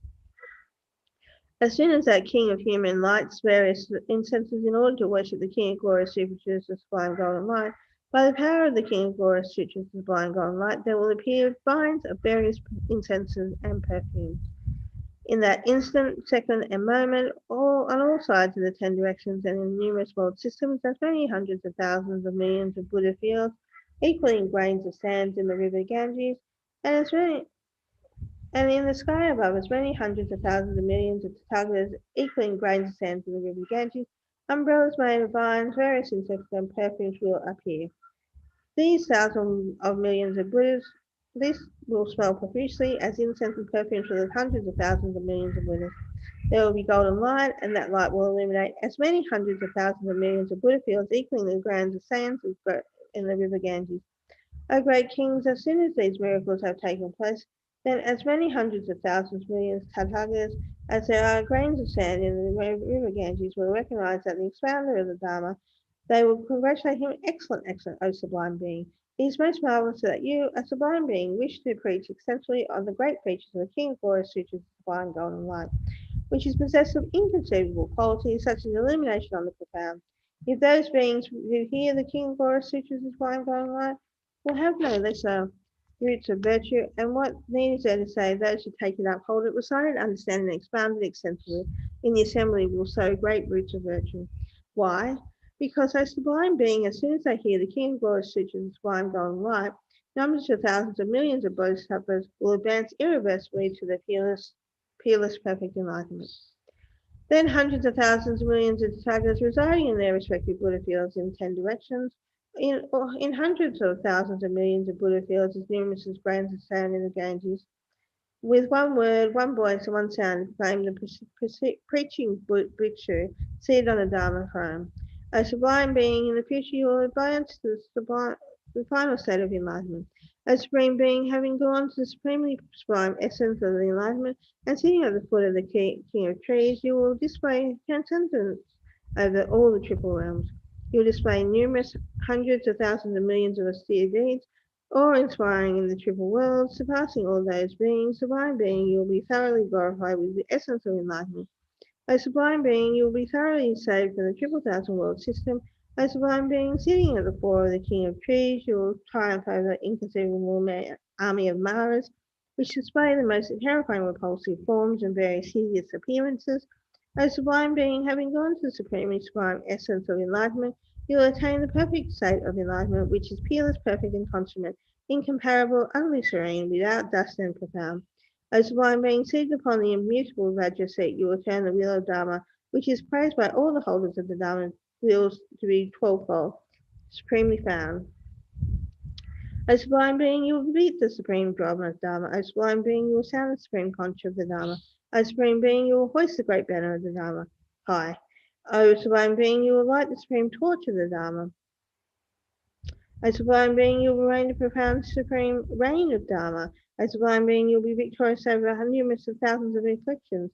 O supreme being, you will be free from hundreds of thousands of millions of sentient beings from the terrifying ocean of fears. O sublime being, you will be free from hundreds of thousands of millions of sentient beings from the wheel of psychic existence.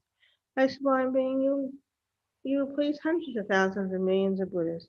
As he spoke thus, the four great kings replied to the Tathagata.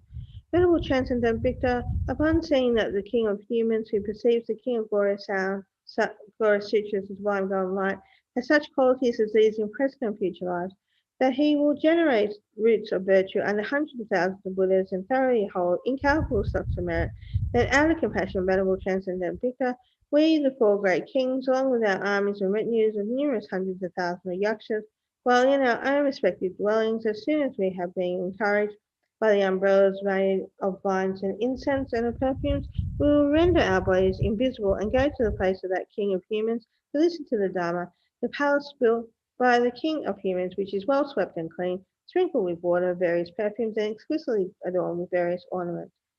Brahma, lord of the fearless world, Indra, king of the gods, the great goddess Saraswati, the great goddess Driha, the great goddess Shri, Samjanaya, great general of the Yakshas, along with the 28 generals of the Yakshas, Mahareshwar, the divine son, Vajrapani, the great general of Yakshas, Mani Bhadra, the great general of the Yakshas, Hariti with her retinue of 500 sons, Anavatapata, king of Nagas, Sagara, the great king of Nagas, and numerous hundreds of thousands of millions of gods, goddesses, will all make their bodies invisible and approach the palace of that king of humans, which was well adorned and where the flower-strewn ground is set up for the expounder of the Dharma, a high seat well decorated with various ornaments.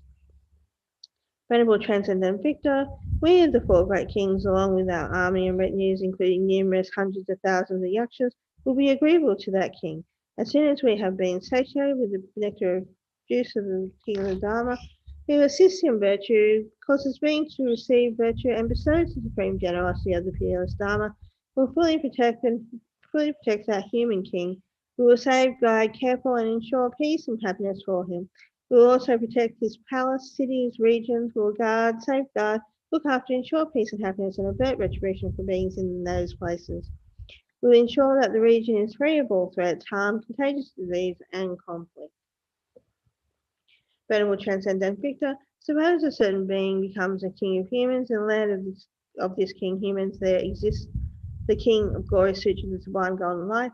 Venerable Transcendent Victor, if that king of humans does not respect, revere, venerate, and worship bhikshus, bhikshunis, upasakas, and upasikas who uphold the king of glorious sutra, the sublime golden light, then he will not satisfy us four great kings or numerous hundreds of thousands of millions of yakshas with the hearing of the Dharma and the nectar juice of the Dharma.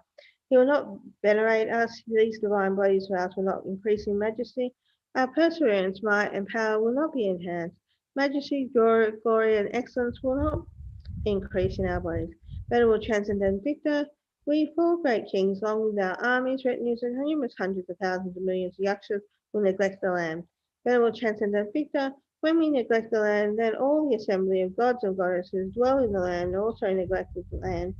Venerable Transcendent Victor, when the gods and goddesses discard the land, there will be various conflicts in the land. There will be fierce disputes among kings. All beings living in that land will become quarrelsome and accusatory and contentious. They will be divided and ruined. The land will experience various illnesses, unfavorable planets. Comets will fall from the various directions. Planets and stars will become hostile with one another. The moonrise at night will seem like the rising of the sun.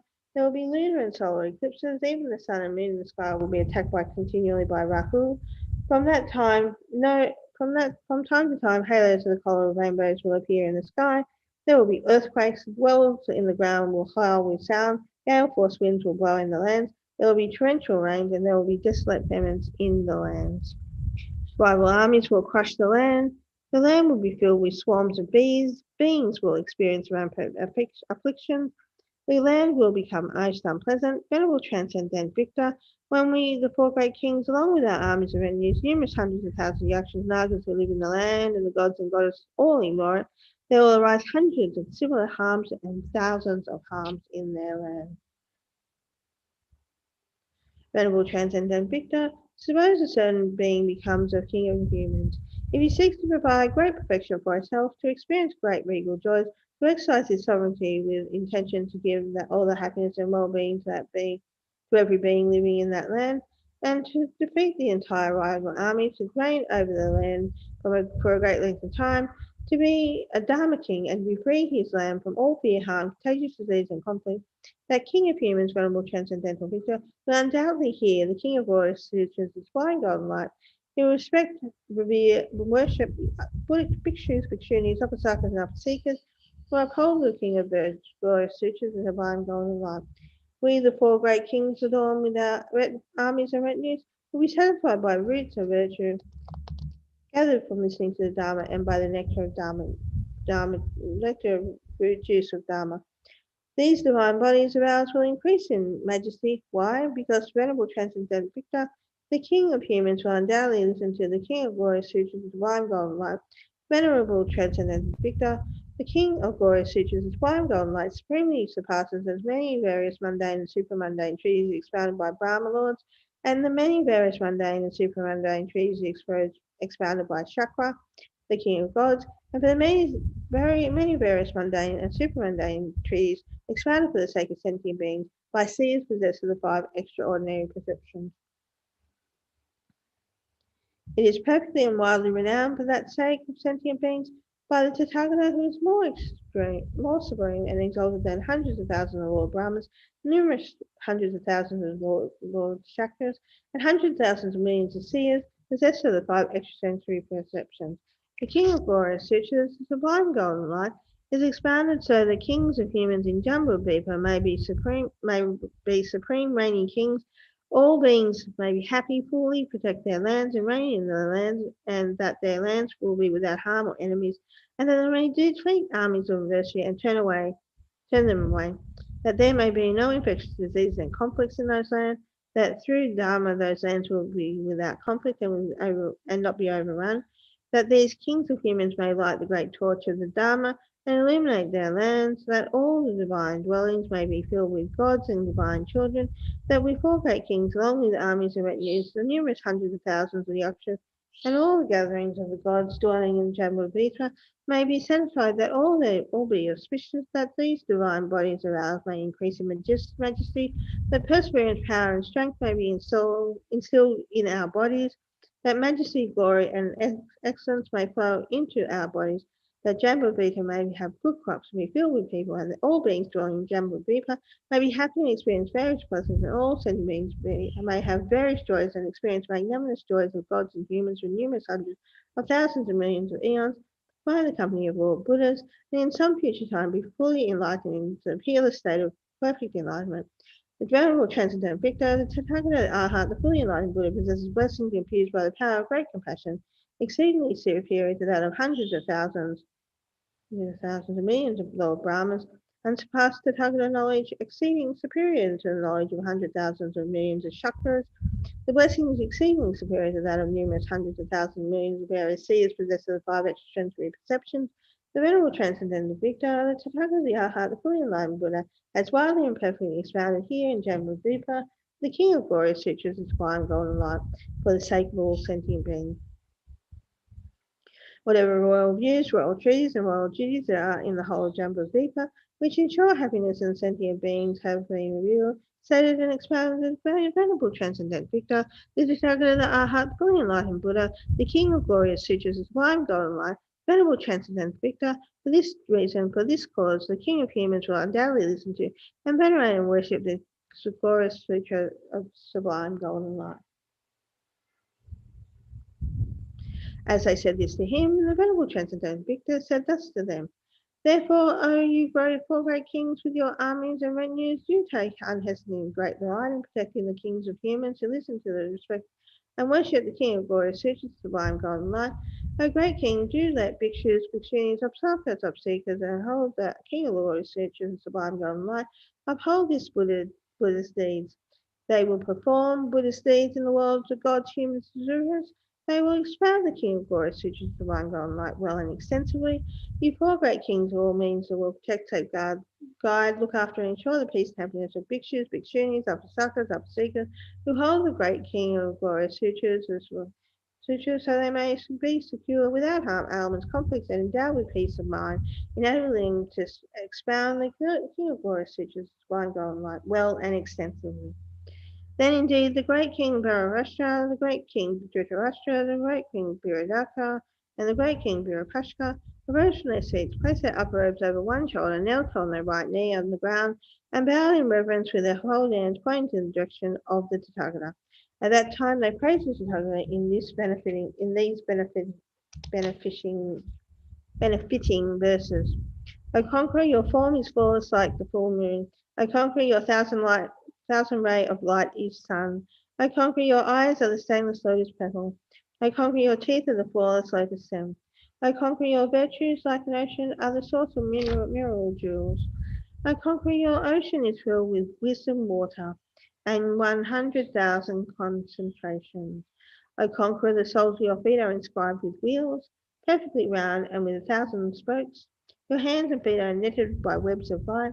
The webs of your feet resemble those of a king of geese.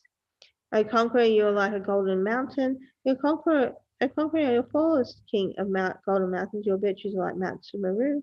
We worship, O conqueror, the source of the mountain. The Tatagara is like a fully waxed moon, and likewise resembles and takes after space.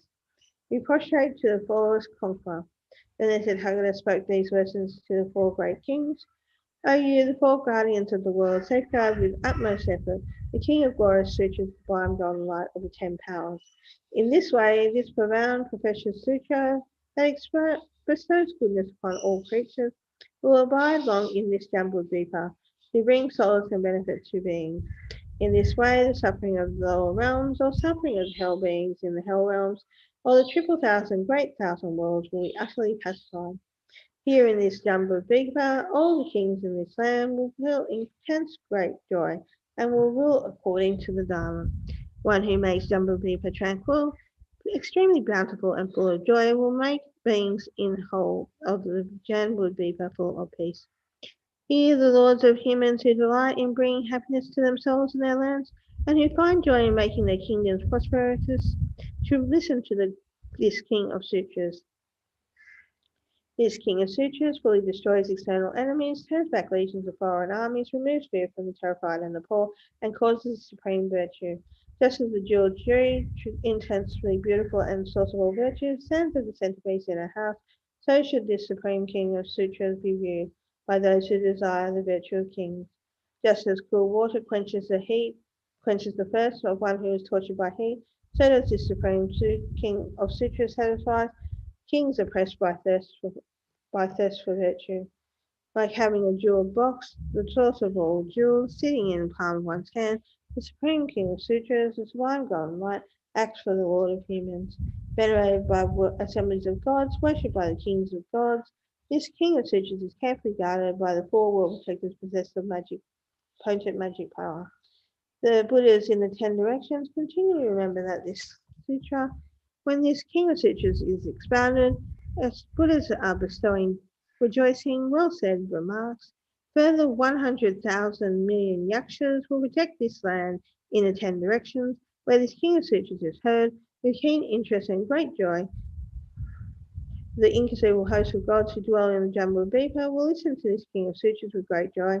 The gods will obtain charisma, power, and enthusiasm, and their chanting divine forms will wax and wax greatly. Upon hearing such virtues as these from the Tathagata, the four great kings were amazed, enthralled, and delighted. Moved by the power of the Dharma, they were overcome by emotion and became tearful. Then, wiping away their tears, endowed with inconceivable joy, happiness, and gladness, their bodies upright and their limbs quivering, they strew the Tathagata profusely with divine Mandavara flowers. Having strewn the Tathagata with flowers, they rose from their seats, put their upper robes over one shoulder, knelt on the right knees on the ground, and bowed to the Tathagata. Folding their hands in reverence, they observed thus to him. O venerable transcendent victor, in order to protect and care for the bhikshu who expounds the Dharma, with four great kings, each with 500 yakshas, will always follow after him. This concludes the 7th chapter, the chapter of the four great kings from the King of Glorious Sutras, Sublime Golden Light.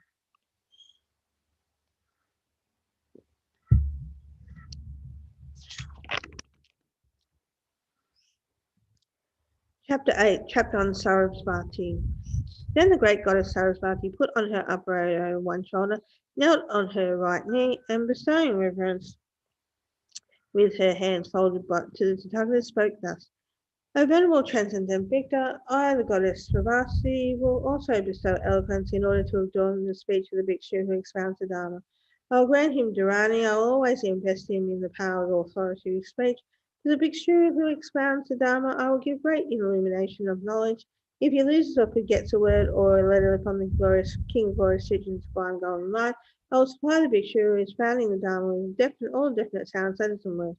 I'll grant him Dharani to prevent him being lost, or so that the King of Glorious Sutras, the supreme golden light, may last long without disappearing from Jambudvipa, for the sake of sentient beings who plant roots of virtue before hundreds of thousands of books, Buddhas, the transcendent lords, so that all these numerous sentient beings may develop inconceivable sharp wisdom, and upon hearing the King of Glorious Sutras, the sublime golden light, they receive inconceivable wealth and wisdom. possess the excellent energy in their present life, and enjoy an increase in life force, come to hold inconceivable masses of merit, seek various creative methods, be learned in all trees, and hold excellent expertise in various crafts. I'll explain the art of bathing, blessing, and mantra, aromatic medicine for the welfare of the bhikshu who expands the Dharma and for beings who listen to the Dharma. This will pacify all afflictions caused by planets, shooting stars, birth, death, and will bring end to conflicts, quarrels, wars, disorder, nightmares, afflictions from binyaka and sorcerers and zombies, aromatic medicines and mantras with the wise battle of Vajra, Varachana, Sprika, Shurisa, Shamyaka, Shami, Indrabasta, Mahabhaga, Yanamaka, Agaru, Swach, Shriyastaka, Shakaya, Chandana, Menashila, Sarachana, Kusta, Gunakuma, Masta, Sarashapa, Nalanda, Charava, Sushamala, Yushariya, Nagarkeshwara. Watching for Pusha, the star to arrive, make these into equal portions and consecrate the power with many mantras as 100 times. Tayaka, Sukrate, Krita, Kamala, Jinakrate, Hamakarate, Indrajali, Chakra, Deshra, Chalahadre, Abakashti, Nakaturaku, Kapila, Kapilamati, Shilamati, Sandi, Dutaramabati, Shri, Shiri, Satashiri, Soha. Draw a magic circle with cow dung and scatter loose flowers there. In a gold vessel, on a silver vessel, place the honey. Place the 4 men wearing armor and standing at the guard. Place them there, two 4 maids, fully adorned and bearing raisins. Always incensed with bdelum and play the 5 symbol music. Thoroughly adorn the goddess with umbrellas, victory banners, and flags, an interval of space mirrors, arrows, and spears. Then draw the boundary line and mark on what needs to be done. Reciting the following mantra, start the boundary delineation. Saya Dita Dana Arake Naya Kili Mili Gili Kila Kili Sa Soha. Bathing behind an image of the Tathagata, recite this mantra to ensure peace during bathing time. Tayata Sagate Bigate Bigate Bate Soha. Protect life, O removing stars, dwelling in all 4 directions, and the afflictions from the stars of birth, fear due to actions done, and terrible fear from disturbance of the elements be removed. Tayata Shami Bishame Soha, Sagate Sagate Saha, Shirakane Saha, Saragati Sambhutaya Sahe, Skanda Matra Sahe, Nila Kanta Sahe, Anil Bakala Yaya Sahe, Namo Bhagate Brahmane, Nama Sarvasya, Devaye, Siddhamatiye, Pavada, Nama Pagan, Anuma Suha. For the sake of the bhikshu who expounds the Dharma, those who listen to and who write it down, I myself will go to that bathing site. Together with all hosts of gods, I will completely eliminate diseases from temples, villages, cities, towns. I'll completely pacify the afflictions caused by planet strife, quarrels, stars, birth, nightmares, afflictions from Binaka, detractors and sorcerers and zombies. So the life force of bhikshus, bhikshunis, upasakas, and upasikas who hold this king of sutras in the system, that they receive release from samsara, advance irreversibly to the swift and peerless state of complete enlightenment, and be swiftly enlightened to the perfect and peerless state of Buddhahood. Then the Tathagata praised the goddess Sarasvati in this way. Excellent, excellent, great goddess Sarasvati. You have come from a world to create benefit for many beings and bestow well-being on them. The words you spoke, charged with spells and medicaments, were well spoken indeed. Then the goddess Sarasvati bowed at the feet of the Tathagata and sat on one side. Then, attracting the attention of the great goddess Sarasvati, the Brahmin teacher expounded Kunda Yina said, O great ascetic, the great goddess Sarasvati is worthy of worship. A great mind of virtue, you bestow supreme boons in all the worlds. Supremely beautiful, you stand among 1 foot, and are clothed in garments made of grass. All the gods gathered here ask you thus, let loose your tongue, speak fine words and virtue to beings. Saya Data Dana Mure Siri Abate Abajate, Hinguli, Pingalabati, Mangushe, Machishi, Samata, Dashamati, Agrimi, Tara Chitara, Shirari, Shriha, Miri, Mari, Shi, Pranane, Loka Jaya Rete, Loka Shriya Rete, Loka Priyate, Siddhi Prite, Bimi Malamanchi, Shrui, Kari, Aparate, Bude, Namuchi, Mahadevi, Prati, Greenha, Namaskar. May my intellect be unimpeded, may versified treaties and tantrums, tripidakas, and words of poetic words all become the root of my magical knowledge and explanation. Tayata, Mahaprabhave, Hili, Mili, through the various magical great goddess Saraswati, may I be victorious. Karate, Karukavate, Hili. By the power of the truth of the Buddha, by the power of the truth of the Dharma, and the power of the truth of the Sangha, by the power of the truth of Indra, by the power of the truth of Varuna, by the power of the truth of those who speak the words of truth in the world, and the power of truth itself, I'll invoke the great goddess Saraswati. Tayata, Mili. May I be totally victorious. Homage to Bhagavati, the great goddess Saraswati. May you lay the foundation and grant me success in my words of Sanskrit mantra. Then the Brahmin teacher, Isvana Kunda Yinya, sung to the praise of the great goddess Saravati. O you hordes of Buddhas, listen to me. I will sing praise of the virtue of the sublime goddess with a supremely immaculate face.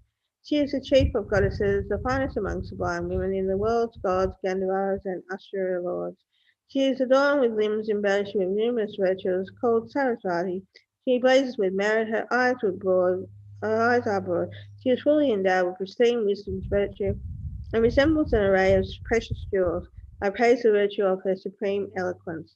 She gives the supreme boon of sublime, perfect mantra and qualities. Immaculate, pristine, she is like a blazing lotus. Her eyes are holy and incomparable. Source of virtue, she sheds light to see virtue. She is adorned with inconceivable qualities. Her light is bright like a moon. Her mind is exalted with wisdom and cool mindfulness. She is the finest lioness, the vehicle of humans. She is adorned with 8 arms and appears like a fully waxen moon. Possessed of profound wisdom, she has beautiful voice and enchanting song. An excellent being, she helps beings accomplish higher purposes, highest goals. Honored by the lords of gods and asuras, she is celebrated among divine deva abodes, and in the remains of Buddha she is continually worshipped Swaha. I bow down to this goddess. May she grant me an excellent heap of virtue. May she grant the great success in every venue, and in the midst of all my enemies always protect me. If one arises in the morning and clearly speaks these words for every syllable completely, all wishes will be granted, and all will find all wealth and gain, and obtain immense virtue and success. This ends the 8th chapter, the chapter on Saraswati from the great King of Glory Sutras of Sublime Golden. Chapter 9, chapter on Shri. Then the great goddess Shri said this to the Tathagata, Venerable Transcendent Victor. I, the great goddess Shri, will also give delight and well-being to that bhikshu who expounds the Dharma. I will offer garments, food, bedding, medicine to treat illnesses, and many excellent articles to ensure that bhikshu who expounds the Dharma has excellent resources and attains freedom from poverty, is sound in mind, has peace of mind day and night, attains various words and jewels on the King of Glory Sutras of Sublime Golden Light, examines them and expresses them lucidly, so that sentient beings may plant roots of virtue under hundreds of thousands of Buddhas, and that kings of glorious sutras of divine golden life may long exist in Jambudvika, and may not quickly disappear, that beings may hear the King of glorious sutras of sublime golden life, and experience divine and human pleasures for hundreds of thousands and millions of eons. That famine may not occur, may there not be bountiful crops, and beings have everything that promotes their happiness. Be with the Tathagatas and in the future awaken to supreme and perfect enlightenment, and the suffering of beings in the hells and animal worlds and the world of Yama may be utterly emptied. At one time there was a fully enlightened Tathagata, that Aha, called Ratnakusha Guna Saragava Jura Kana Kara Zivarana Kankachana Prabhashari, under whom the great goddess Shri planted roots of virtue. Now she ponders over different directions, watching over different directions and going to different directions. She brings well-being to numerous hundreds of thousands of beings, providing them with food, drink, wealth, grain, shells, gold, jewels, pearls, lapis conchus, crystal, coral, and silver, and pure unwrought gold. Those beings will not suffer any shortage of any items either. They will receive everything they need to use. Through the power of the goddess tree, they will pay homage to the Tathagata. They will offer flowers, incense, perfume in the name of the goddess tree. It is said 3 times, if flowers, incense, and perfume are offered to that Tathagata, and food of various tastes and flavors are offered to, then the mass of grain will greatly increase. Thus here it is observed. The earth's nutrients will grow in the earth, the gods will always rejoice, the dangers of fruits of crops, shrubs, and bushes will make every crop flourish in all conditions. The great goddess Shri remembers those beings who recite the name of the King of Glory Sutras, the sublime golden light. Thus they will be accorded great glory. The great goddess Shri resides in the palace Adavakapa, in the glorious park of Punya Kusamapava, in the sublime abode Saranabaja, made of 7 jewels. Whoever wishes to increase the mass of grain should thoroughly clean his house, bathe well and perfume well, don clean white clothes, pay homage to Ratnakusa Marga Guna Saravaga Vayadura Kana Karajuga Bana Kancha Chana Parva Basari. The Tathagata and Arhat, fully enlightened one, they should say his name 3 times. With assistance from the great goddess Shri, they should worship the Tathagata by offering flowers, flashing incense, well food, various tastes of flavors. They should recite the name of the glorious King of Golden Sutras, sublime golden light, 3 times. They should say the words of truth. Likewise, if the great goddess Shri is venerated, if flowers are offered, as well as perfumes, food, and various tastes and flavors, then through the power of the King of Glory Sutras, sublime golden light, the great goddess Shri will watch over that house. The mass of grain in that house will increase. Those who wish to invoke the great goddess Shri should remember the following mantra. Homage to all past and present and future Buddhas. Homage to all Buddhas and Bodhisattvas. Homage to Bodhisattvas such as Maitreya. Paying homage to them, I will employ the following mantras. Through these mantras, may I receive success. Sayadaya Tanadana Pati Purnavahe Samatadashane Mahabhigate Samachvechanskate Mahakarama Pati Bane Salva Ata Samana Tanu Papure Ashandana Mate Mahabhogini Mahamacha Upasamati Titashi Samagriti Teshama Sunapali. When conferring this incarnation from the crown, these are unfailing words that perfectly grant realizations on emptiness. In one metric word of suchness, beings who are placed in the middle with the roots of virtues free from the unspeakable negativity should recite and hold this mantra for 7 years and observe the 8 precept ordination, then so that they may all sentient beings complete the wisdom of omniscience, they should offer flowers and incense to the Buddhas in the morning, in the afternoon, and say, may my wishes be swiftly fulfilled. Wherever in a monastery or forest retreat, they should clean that dwelling, draw a circle of cow dung, offer incense of perfume, combine perfume seats, scattered loose flowers on the ground, they should be seated. Then in that very moment, the great goddess Shri will appear and remain in that place. She will ensure that there is never poverty in that house, village, city, town, monastery, or forest retreat. That place will then be replete with all the equipment and gold, jewels, grain, wealth, and grain. Beings will be made comfortable with everything that provides comfort.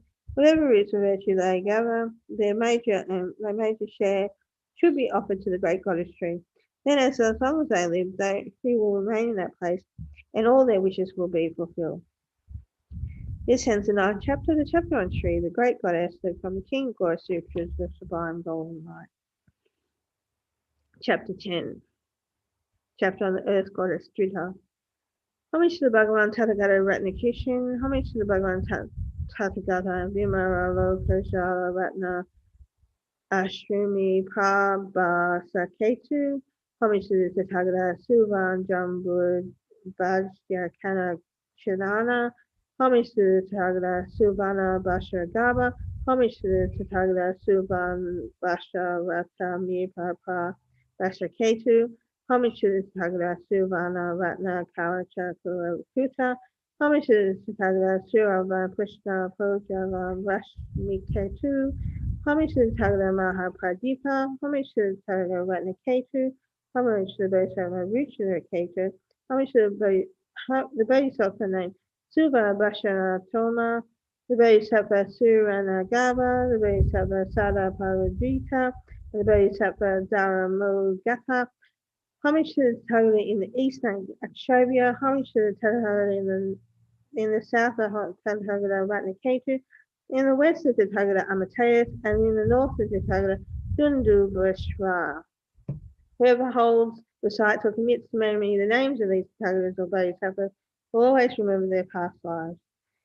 Then the earth goddess Drita said to the Venerable Tathagata, Venerable Transcendental Victor, now and in the future, in villages, cities, towns, valleys, forest trees, valleys, and medicinal shrubs and palaces, wherever the King of Glorious Sutras, the sublime golden light remains, then the Venerable Transcendental Victor, I, Drita, the earth goddess, will go to those places where there are villages, cities, towns, valleys, forest retreats, valleys of medicinal herbs and palaces. Venerable Transcendental Victor, wherever the King of Glorious Sutras, sublime golden light, is expounded well and at great length, whenever the throne for the expounding of the Bhikshu is set up, wherever the expounding Bhikshu takes his seat and perfectly teaches the King of Glorious Sutras, sublime golden light, O Venerable Transcendental Victor, I, Drita, the earth goddess, will go to those very places. Invisible, I will go to the underside of the Dharma throne. With my most sublime head, I will support the expounding Bhikshu's soles of his feet. I will listen to the Dharma too and satisfy myself with Dharma contempt. I will complete deeds of honor. Being pleased, I will greatly enrich in essential nutrients the earth from the mass of earth 68,000 leagues in extent to the Vajra base of the ground. I do homage and consummate it. On the top too, I will moisten this earth sphere to the great limits of the ocean with the essential oils of the earth. I will make this great earth glow with radiant luster.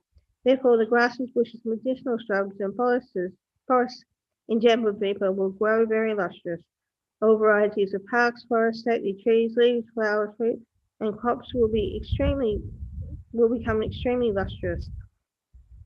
They will have sweet fragrance, essential oils, and delicious taste. They will be beautiful to uphold and be great in size. These beings will seek rich varieties of food and drink, since these will greatly grow in longevity, complexion, and strength. Growing in majestic strength and complexion, and the possession of robust bodies, they will work to accomplish hundreds of thousands of different activities on this earth.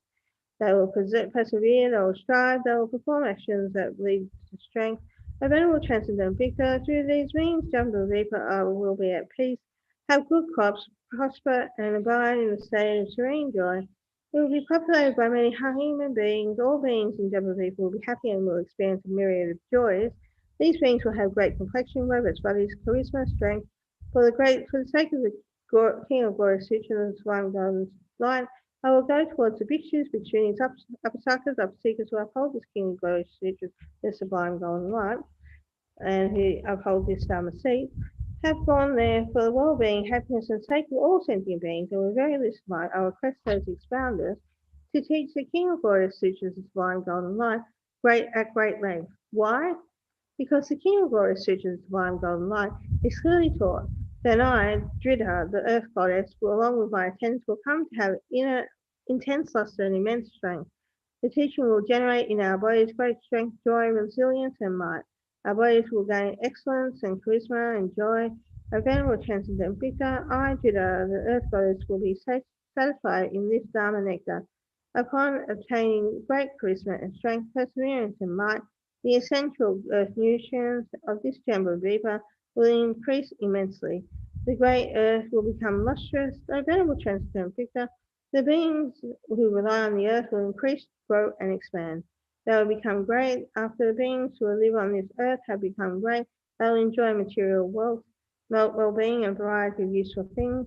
They will have experienced happiness. They will enjoy food and drink, various dried fruits, clothes, bedding, dwellings, houses, palaces, parks, rivers, ponds, springs, lakes, and waterholes, such as various resources and amenities that exist on this earth are sourced from the earth and are earth dependent. Because of this, O venerable transcendental Victor, all beings will be grateful and will repay my kindness. Undoubtedly, they will respect, listen, or honor, venerate, and worship the King, glorious features of divine golden light. O venerable transcendental Victor, beings will leave from their separate homes and separate clans in order to be in the presence of the founder of the Dharma. Upon arriving there, they will listen to the King of Glorious Sutras, the sublime golden light. After hearing it, they will return to their respective clans, houses, villages, towns. To those in their homes and to those to one another, today we have heard the profound Dharma. Today we hold an inconceivable mass of merit.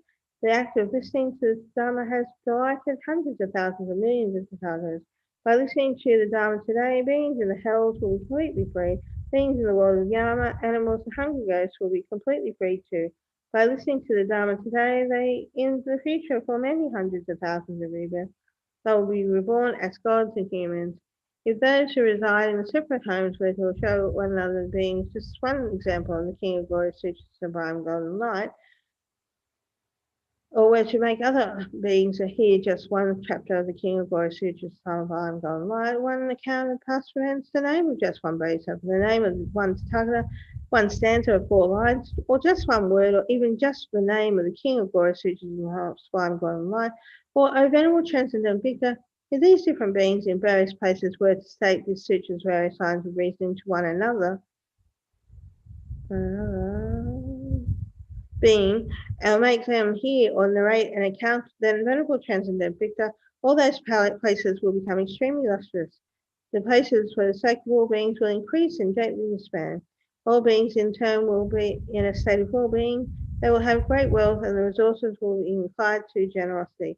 In the 3 jewels they will have great faith. After being addressed in this way, the Tathagata said to the earth goddess Dhrudha, O Dhrudha, the earth goddess, if any being hears even just one word of the King of Glory Sutra's divine golden light, then having dying from this world, they will be reborn among the gods of the 33. O earth goddess, in order to venerate the King of Glory Sutra's divine golden light, if any being adorns those places by raising even one single umbrella, a single flag, a single piece of cloth to those adorned places, O earth goddess, will become divine palaces made of the 7 jewels adorned with every ornament amid the 7 classes of gods dwelling in the desire realm. When those beings transmigrate from this world of humans, they will be reborn into the divine palaces made of the 7 jewels. O earth goddess Dhrudha, those beings will be reborn 7 times in each of the divine palaces made of the 7 jewels. They will experience inconceivable divine bliss. After he spoke thus, the earth goddess Dhrudha addressed the Tathagata in this way. Therefore, venerable transcendental Victor, I, Dhrudha, the earth goddess, will dwell in those earth regions which abide under the seat of the bhikshu who ascends to the Dharma throne. That the King of Glory Sutras, the sublime golden light, may last long in Jumpa people for the benefit of beings who have been planted in roots of virtue under hundreds of thousands of Buddhas, that it may not disappear quickly, that beings in turn may hear the King of Glory Sutras, the sublime golden light, may in future time experience the inconceivable well-being of gods and humans for numerous hundreds of thousands of millions of eons, be in the company of the Tathagatas, and in the future awaken to supreme and perfect enlightenment, and that suffering of hell beings, the animal world, and the world of Yama may be completely cut off. I will make my body invisible and lean the supreme part of my body, the head, upon the souls of the bhikshus who expound the Dharma.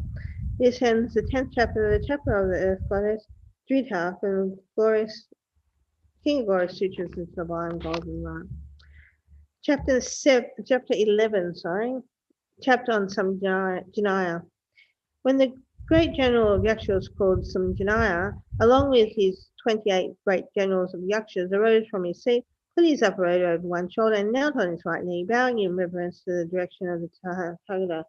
He addressed in this way.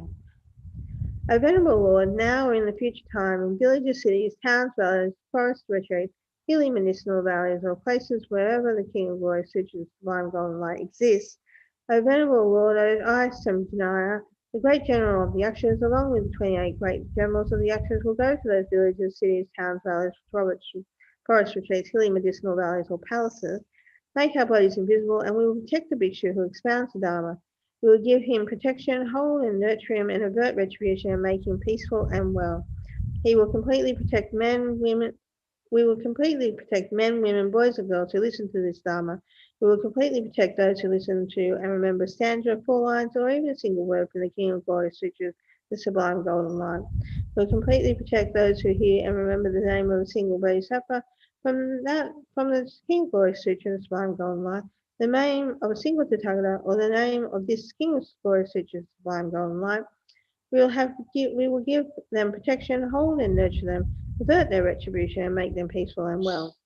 We also completely protect those classes of people, households, villages, cities, towns, forest retreats, and palaces. We will give them protection, hold and nurture them, avert their retribution, and make them peaceful and well. O venerable Lord, for what reason has my name become Samjanaya, great general of the Yakshas? The Transcendental Victor, direct knowledge of the reason, has direct knowledge of the reason. O venerable Lord, I seek all Dharma, thoroughly seek all Dharma, and understand all Dharma. O venerable Lord, whatever Dharmas there are, whatever is suchness of all Dharmas, and however they exist, whatever the myriad of characters of all Dharma, I, venerable Lord, all Dharmas are thus known to me. O venerable Lord, inconceivable is the illumination of my knowledge. With regard to all Dharmas, inconceivable is the clarity of my knowledge. Inconceivable is the extent of my knowledge. Inconceivable is the body of my knowledge. O venerable Lord, inconceivable is the extent of all Dharma as the object of my knowledge. O venerable Lord, because I fully seek, fully examine, fully project, and perfectly comprehend, fully investigate, and fully internalize all Dharma. For that reason, O venerable Lord, the great general of the Yakshas, I am named Samjanaya. O venerable Lord, I will give eloquence to the bhikshu, expounding bhikshu in order to adorn his words, in order that the expounding bhikshu is not physically fatigued, that the senses of his body are healthy, and that he may have immense delight. I will inject radiance into his hair pores. In him I shall generate energy, prowess, and perseverance. I shall render the illumination of his knowledge inconceivable. I cause him to perceive his mindfulness and grant him great zeal, so that the King of Glory, Sutra, the Sublime Golden Light, may endure long in this Jambudvipa and may not quickly disappear, that beings who have planted roots of virtue under hundreds of thousands of Buddhas may in turn come to listen to the King of Glory, Sutra, the Sublime Golden Light, may achieve inconceivable bodies of knowledge, be endowed with wisdom, hold inconceivable masses of merit, experience the inconceivable well-being of humans and gods, for hundreds of thousands of millions of eons, keep the company of the Tathagatas, and in the future be awakened to the supreme and perfect enlightenment, and may that all their suffering in the world of Yama, hell beings, and animals may utterly cease to exist.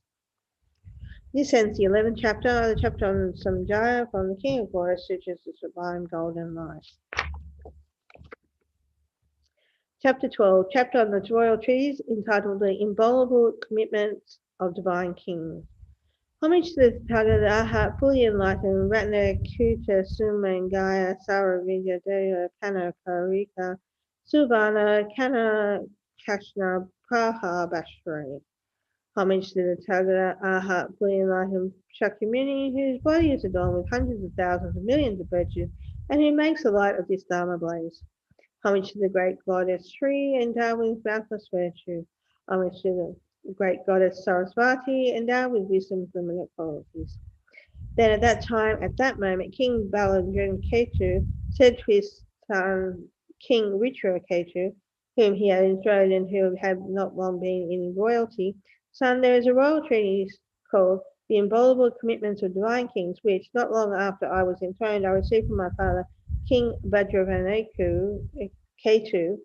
I reigned the kingdom for 20,000 years according to that royal treatise, and I do not recollect being on the wrong side, not for even a single moment of thought. O son, what is this royal treatise? The inviolable commitments of divine kings? O noble goddess, at that time, at that moment, King Baladranketu clearly expounded the inviolable commitments of divine kings, the royal treaties to his son Richard Casual in person, which I will explain the royal treaties, which benefits all beings, cuts through misgivings, and extinguishes every misdeed. O kings, one and one by one, be in a state of delight. Listen to with your hands folded in reverence to this entire commitment of divine kings. Here at Vajrakara, the king of mountains, when the divine Lord assembles, all the world stood up to ask Brahma, the divine king. O Brahma, you are the principal God, you are the Deva king, may you cut through our calms, may you dispel our doubts.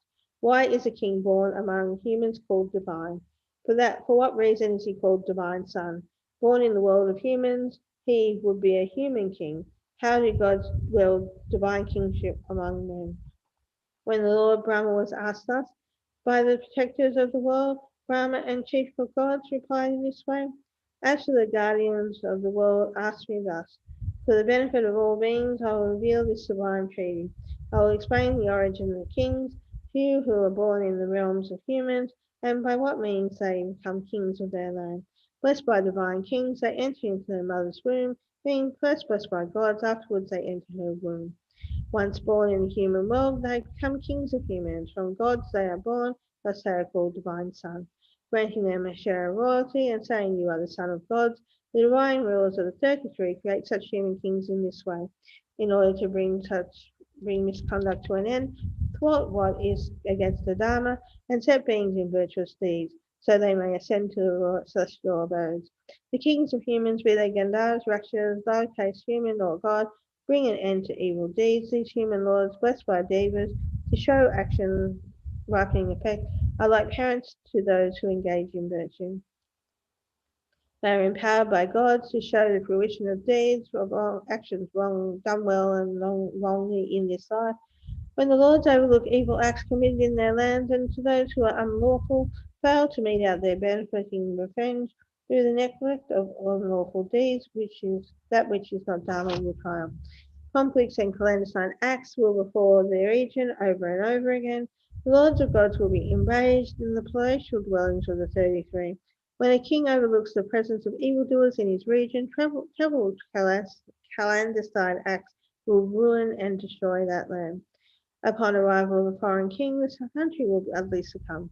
Resources and race too will fall away. Those who amass wealth, those through trickery and deceit, will rob each other entirely of means.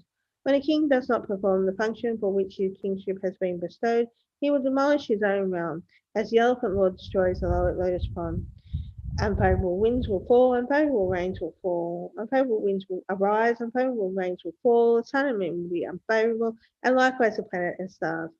Where a king is negligent, famine will descend upon the land, seeds will crop and flowers and fruits will cease to flourish and grow. When a king overlooks those who do wrong in his realm, unhappiness will befall the gods in their abodes. The king of gods will lament to each other, unlawful is this king, for he remains on the side of lawless. Before long, the king will incur the wrath of gods when the gods reveal their rage. His kingdom will wither away. Mayhem will prevail in the land, by weapons too it will give way. Covert acts, strife and disease of every variety will come to be. Overcome by rage, the Lord of gods and gods too will ignore him. That land will lie in ruin, anguish the soul and company of that king. He will lose his beloved ones, brothers and sons. From his beloved wife too will part, his daughters will meet with death. Shooting stars will rain down, likewise mock suns will shower. Fear and foreign armies and famine will greatly occur. His valiant ministers, beloved elephant, and cherished camels will die too. People will pillage one another, seizing homes, resources, and wealth. Region by region, throughout the land, they will slay one another with arms. Strife and squabble and deception will tear apart their land. Demons will enter into the region. Terrible diseases will plague them. Even the venerable ones, with their ministers and retinues too, will succumb to weakness and deceit. When those devoid of virtue become venerated in the land, those of law-abiding and virtuous ones will always be victimized. When the wicked are honored and the virtuous persecuted, three things, stars, water, and wind, will become calamitous there. When the wicked are embraced, three things: for the flavors, essence, and power of sublime Dharma with strength of being and quality of earth will utterly perish. When the corrupted, esteemed, and the sublime dishonored, three things, famine, thunderbolts, and death will occur in that place. Fruits and crops will have no taste and potency thereafter. Being sickened with disease will fill those regions completely. Large sweet fruit will shrivel, becoming bitter and sharp. Play, humour, and fun, the pleasures of previous times, now rife with infinite delusions, will lose the touch of joy. Fruits and crops will lose their succulence and force. They will cease to nourish body, elements, and strength. Pale and lacking in completion, beings will become weak, feeble, and without strength. Through this, they may consume much food. They will remain unfulfilled. Their strength, prowess, and energy will disappear. The country will become a mass of beings utterly without vitality. Multitudes of beings will become afflicted by various illnesses. Due to various cannibalistic deeds, they will be operating in inauspicious planets and stars. When the king is undharmic and on the side of those lacking virtue, the triple realms in the sphere of the three worlds will completely perish. When a king is partisan, ignoring those who commit misdeeds, misfortunes such as these in the realm will come to be. When he overlooks those evildoers, the king who neglects to wield his kingship according to the role bestowed upon him by the Lord of gods. Those who perform virtuous actions will be born in the Deva realm. Those who commit negative action will be born among hungry ghosts, animals, and hells. When a king ignores those who carry out misdeeds in his realm, through those misdeeds gods will fall. From the heaven of the 33, when a king does not fulfill his duty, he is no longer his forefather's son, and all the kings will rain misfortune upon his kingdom. When the lands are ravaged by rampant disorderly acts, he should quell the transgressions and encourage positive deeds. Thus have the lords of gods vested. Thus have the Lord's God vested kingship upon him in the human realm. It is he who effects fruition for beings in this life, for he demonstrates the ripening effects of deeds, done well and done wrong. For this reason he is called king. For his own welfare and that of all others, for the sake of order in that land, he is blessed and approved by hosts of gods. In order to bring happiness to his kingdom, he should renounce life and sovereignty, and subdue the wicked and sinful in his domain.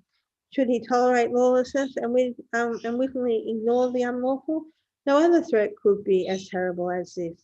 As evil and wickedness arise, if those responsible are not indicated, the country will be overrun by utterly objectionable criminals. As elements demolish great pillars, so the regions will be destroyed. As the kings of gods perish, as the abodes of gods perish, the kings of gods become wrathful. Then all things in that realm will be doomed to misfortune. Hence, those who commit misdeeds must be tamed according to their crime. In the realm protected in keeping with the realm of Dharma, the king should not commit unlawful deeds. Giving up even this life for the sake of justice, he should never succumb to bias. It should even one of the kings take sides of people related and unrelated, or any person in his realm, he will utterly fall to prejudice. The fame and renown of that king, who is virtuous in Dharma, fulfills the triple world, and makes the lords of gods happy in the dwelling of the 33. Those gods will say, our son in Jambudvipa is such an honest king. He establishes beings in virtuous deeds. He rules his realm according to the Dharma. Through the good deeds, this king helps beings arrive in our land. He fills the abodes of gods with devas and divine sons, as he rules the realm according to the Dharma. We kings of gods are indeed well pleased. Being pleased, the kings of gods will offer protection to this human king. The sun, the moon, and likewise the stars will move as well. The winds will arise in due time, and in due time rain will fall. Prosperity will be ensured by the gods' abodes, and likewise in the realm of the king. Gods and gods' divine children will always abound in that place. Hence, the king should forsake his own cherished life, but never give up the Dharma jewel to ensure the welfare of the king of the world.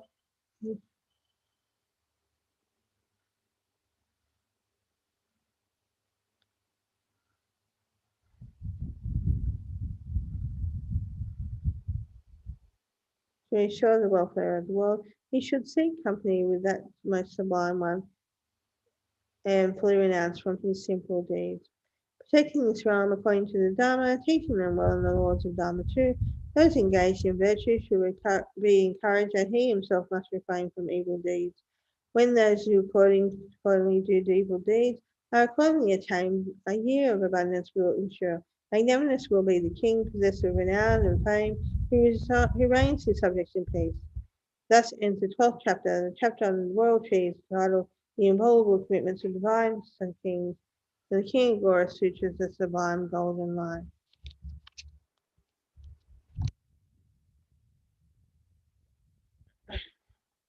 Chapter 13, chapter on Susambhava. When I became a Chakravartin king, I offered the earth with its oceans, its four continents filled with joy, to all the Buddhas of the past. There was nothing loved or treasured that I did not surrender, so I might fully seek the Dharmakaya. For eons I gave even my cherished life, as I had done for innumerable eons in the past. During the reign of Sugata Ratnakishan. After that, Sugata passed into Nirvana. There appeared a king called Susambhava, hailed as a Chakravartin and ruling the four continents. He reigned the earth as far as the ocean. One day, the good king fell asleep in the palace known as Jindra Gosha. In a dream, he heard the virtues of Buddha. In the middle of sleep, he did vividly see the Dharma preacher called Ratnachaya shining amidst the rays of the sun and expounding profusely the king of sutras. When that king awoke from his sleep, his whole body overwhelmed with joy. Ecstatic, he came out of the palace and approached the supreme assembly of disciples. Making offering to the conqueror's disciples, he asked Ratnachaya, the Dharma preacher, where in this assembly of Sangha is a bhikshu Ratnachaya possessed of virtue. At that time, Ratnachaya was sheltering in another cave, seated in comfort, reciting the King of Sutras and reflecting upon it. Then they showed the king Ratnachaya, the Dharma preacher bhikshu, sitting elsewhere in a cave, glowing with glory, brilliance, and splendor. Here Ratnachaya, the founder of the Dharma, upheld the profound sphere of the royal activity. He always expounded his King of Sutras, which is called the Sublime Golden Light. Prostrating at the feet of Ratnachaya, King Susambhava thus said, Teach me, O you whose face resembles the waxing moon, the King of Sutras, sublime golden light. Ratnachaya accepted this request. The human king wrote Susambhava that he would teach, and the gods of the triple thousand worlds rejoiced with great delight. Then that king of humans, sprinkled with that clean, supremely superb sight, with jewel-like water and fragrant water too, he carpeted the ground with loose flowers and set up a throne, embellishing the throne with the umbrellas, with victory banners, and with 1,000 tassels. The king sprinkled that throne with colorful sandalwood powder. Gods and Nahas and Ashuras and Kinaras, Yakshas, kings, and Maharajas too, bestrewed that throne with divine Mandavara flowers. Inconceivable, uncountable devas, as well as hundreds of thousands and millions of gods, hungry for the Dharma, strewed Ratnachaya with sala trees flowers as he left his cave. Ratnachaya, the Dharma preacher bhikshu, having thoroughly washed and dressed in clean clothes, he approached that throne seat, pressed his palms together, and prostrated to it. Floating in the sky above the Deva king, goddesses and gods scattered mandala flowers and filled the sky with music resounding innumerable hundreds of thousands of instruments. And Ratnachaya, the Dharma preacher bhikshu, remembered the 10 directions on the thousands of millions of Buddhas. He ascended the throne and remained seated upon it. Then, generating a heart full of kindness for all beings, he perfectly produced a mind of compassion and expounded the sutra to King Susambhava, pressing his palms and prostrating to the king according to his rejoicing. Moved by the Dharma, his eyes shed tears. His whole body was overcome by bliss. At that time, King Susambhava, in order to venerate this sutra, took hold of Chittamani, the king of jewels, and made his dedication for all beings' sake. May there now rain down upon Jambudvipa ornaments made of 7 jewels, and great riches that bring peace and well-being to all beings in that world. Lo, there are 4 continents and the 7 jewels that rain down, armlets, necklaces, and earrings, food, drink, clothing rain down too. King Susambhava saw that cascade of jewels raining down on Jambudvipa and presented the jewel-filled 4 continents to the order of Ratnashrikin. I, the Tathagata Shakyamuni, who was that king called Susambhava, who at that time completely gave up the 4 lands and the jewels within, I, Tathagata Ashtavya, was Ratnachara, Dharma preaching Butchu, the one who expounded well this sutra to King Susambhava. At that time, I heard this sutra and accordingly rejoiced in it. Due to the very virtuous deed, hearing the Dharma and rejoicing in it, I have gained this body of golden hue, endowed with marks and hundreds of merits, beautiful to behold and intensely shining to the eye, that gives delight to thousands of millions of gods. When beings behold this body, they will always attain a body of joy. For 99 billion eons, I became a Chakravartin king. For numerous hundreds of thousands of eons, I ruled as a lesser king. For inconceivable eons, I became Chakra and likewise Brahma with a tranquil mind. I have found the inconceivable 10 powers whose extent remains ever immeasurable, equal to that its massive merit gained by hearing this sutra and then rejoicing. As I desired, I have completely, full awakening, I have attained the sublime body of Dharmakaya. This ends the 13th chapter on the chapter of Susambhava for the King of Glory Sutras named Sublime Golden Light. Chapter 14, chapter on the protection called Refuge of Yakshas.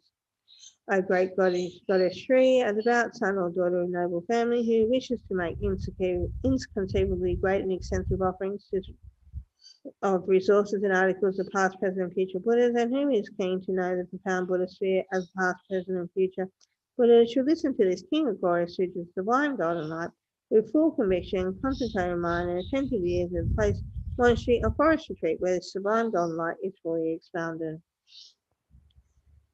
Then the Tathagata, the Transcendent Victor, spoke these verses to fully elaborate this point. He who wishes to make inconceivable offerings to all Buddhas and who wishes to know the profound sphere of all of Tathagatas should go to that place, whether monastery or dwelling, where the Sublime Sutra is explained. This sutra is inconceivable, for its ocean of virtue is without end. It frees every being from countless oceans of suffering. I have not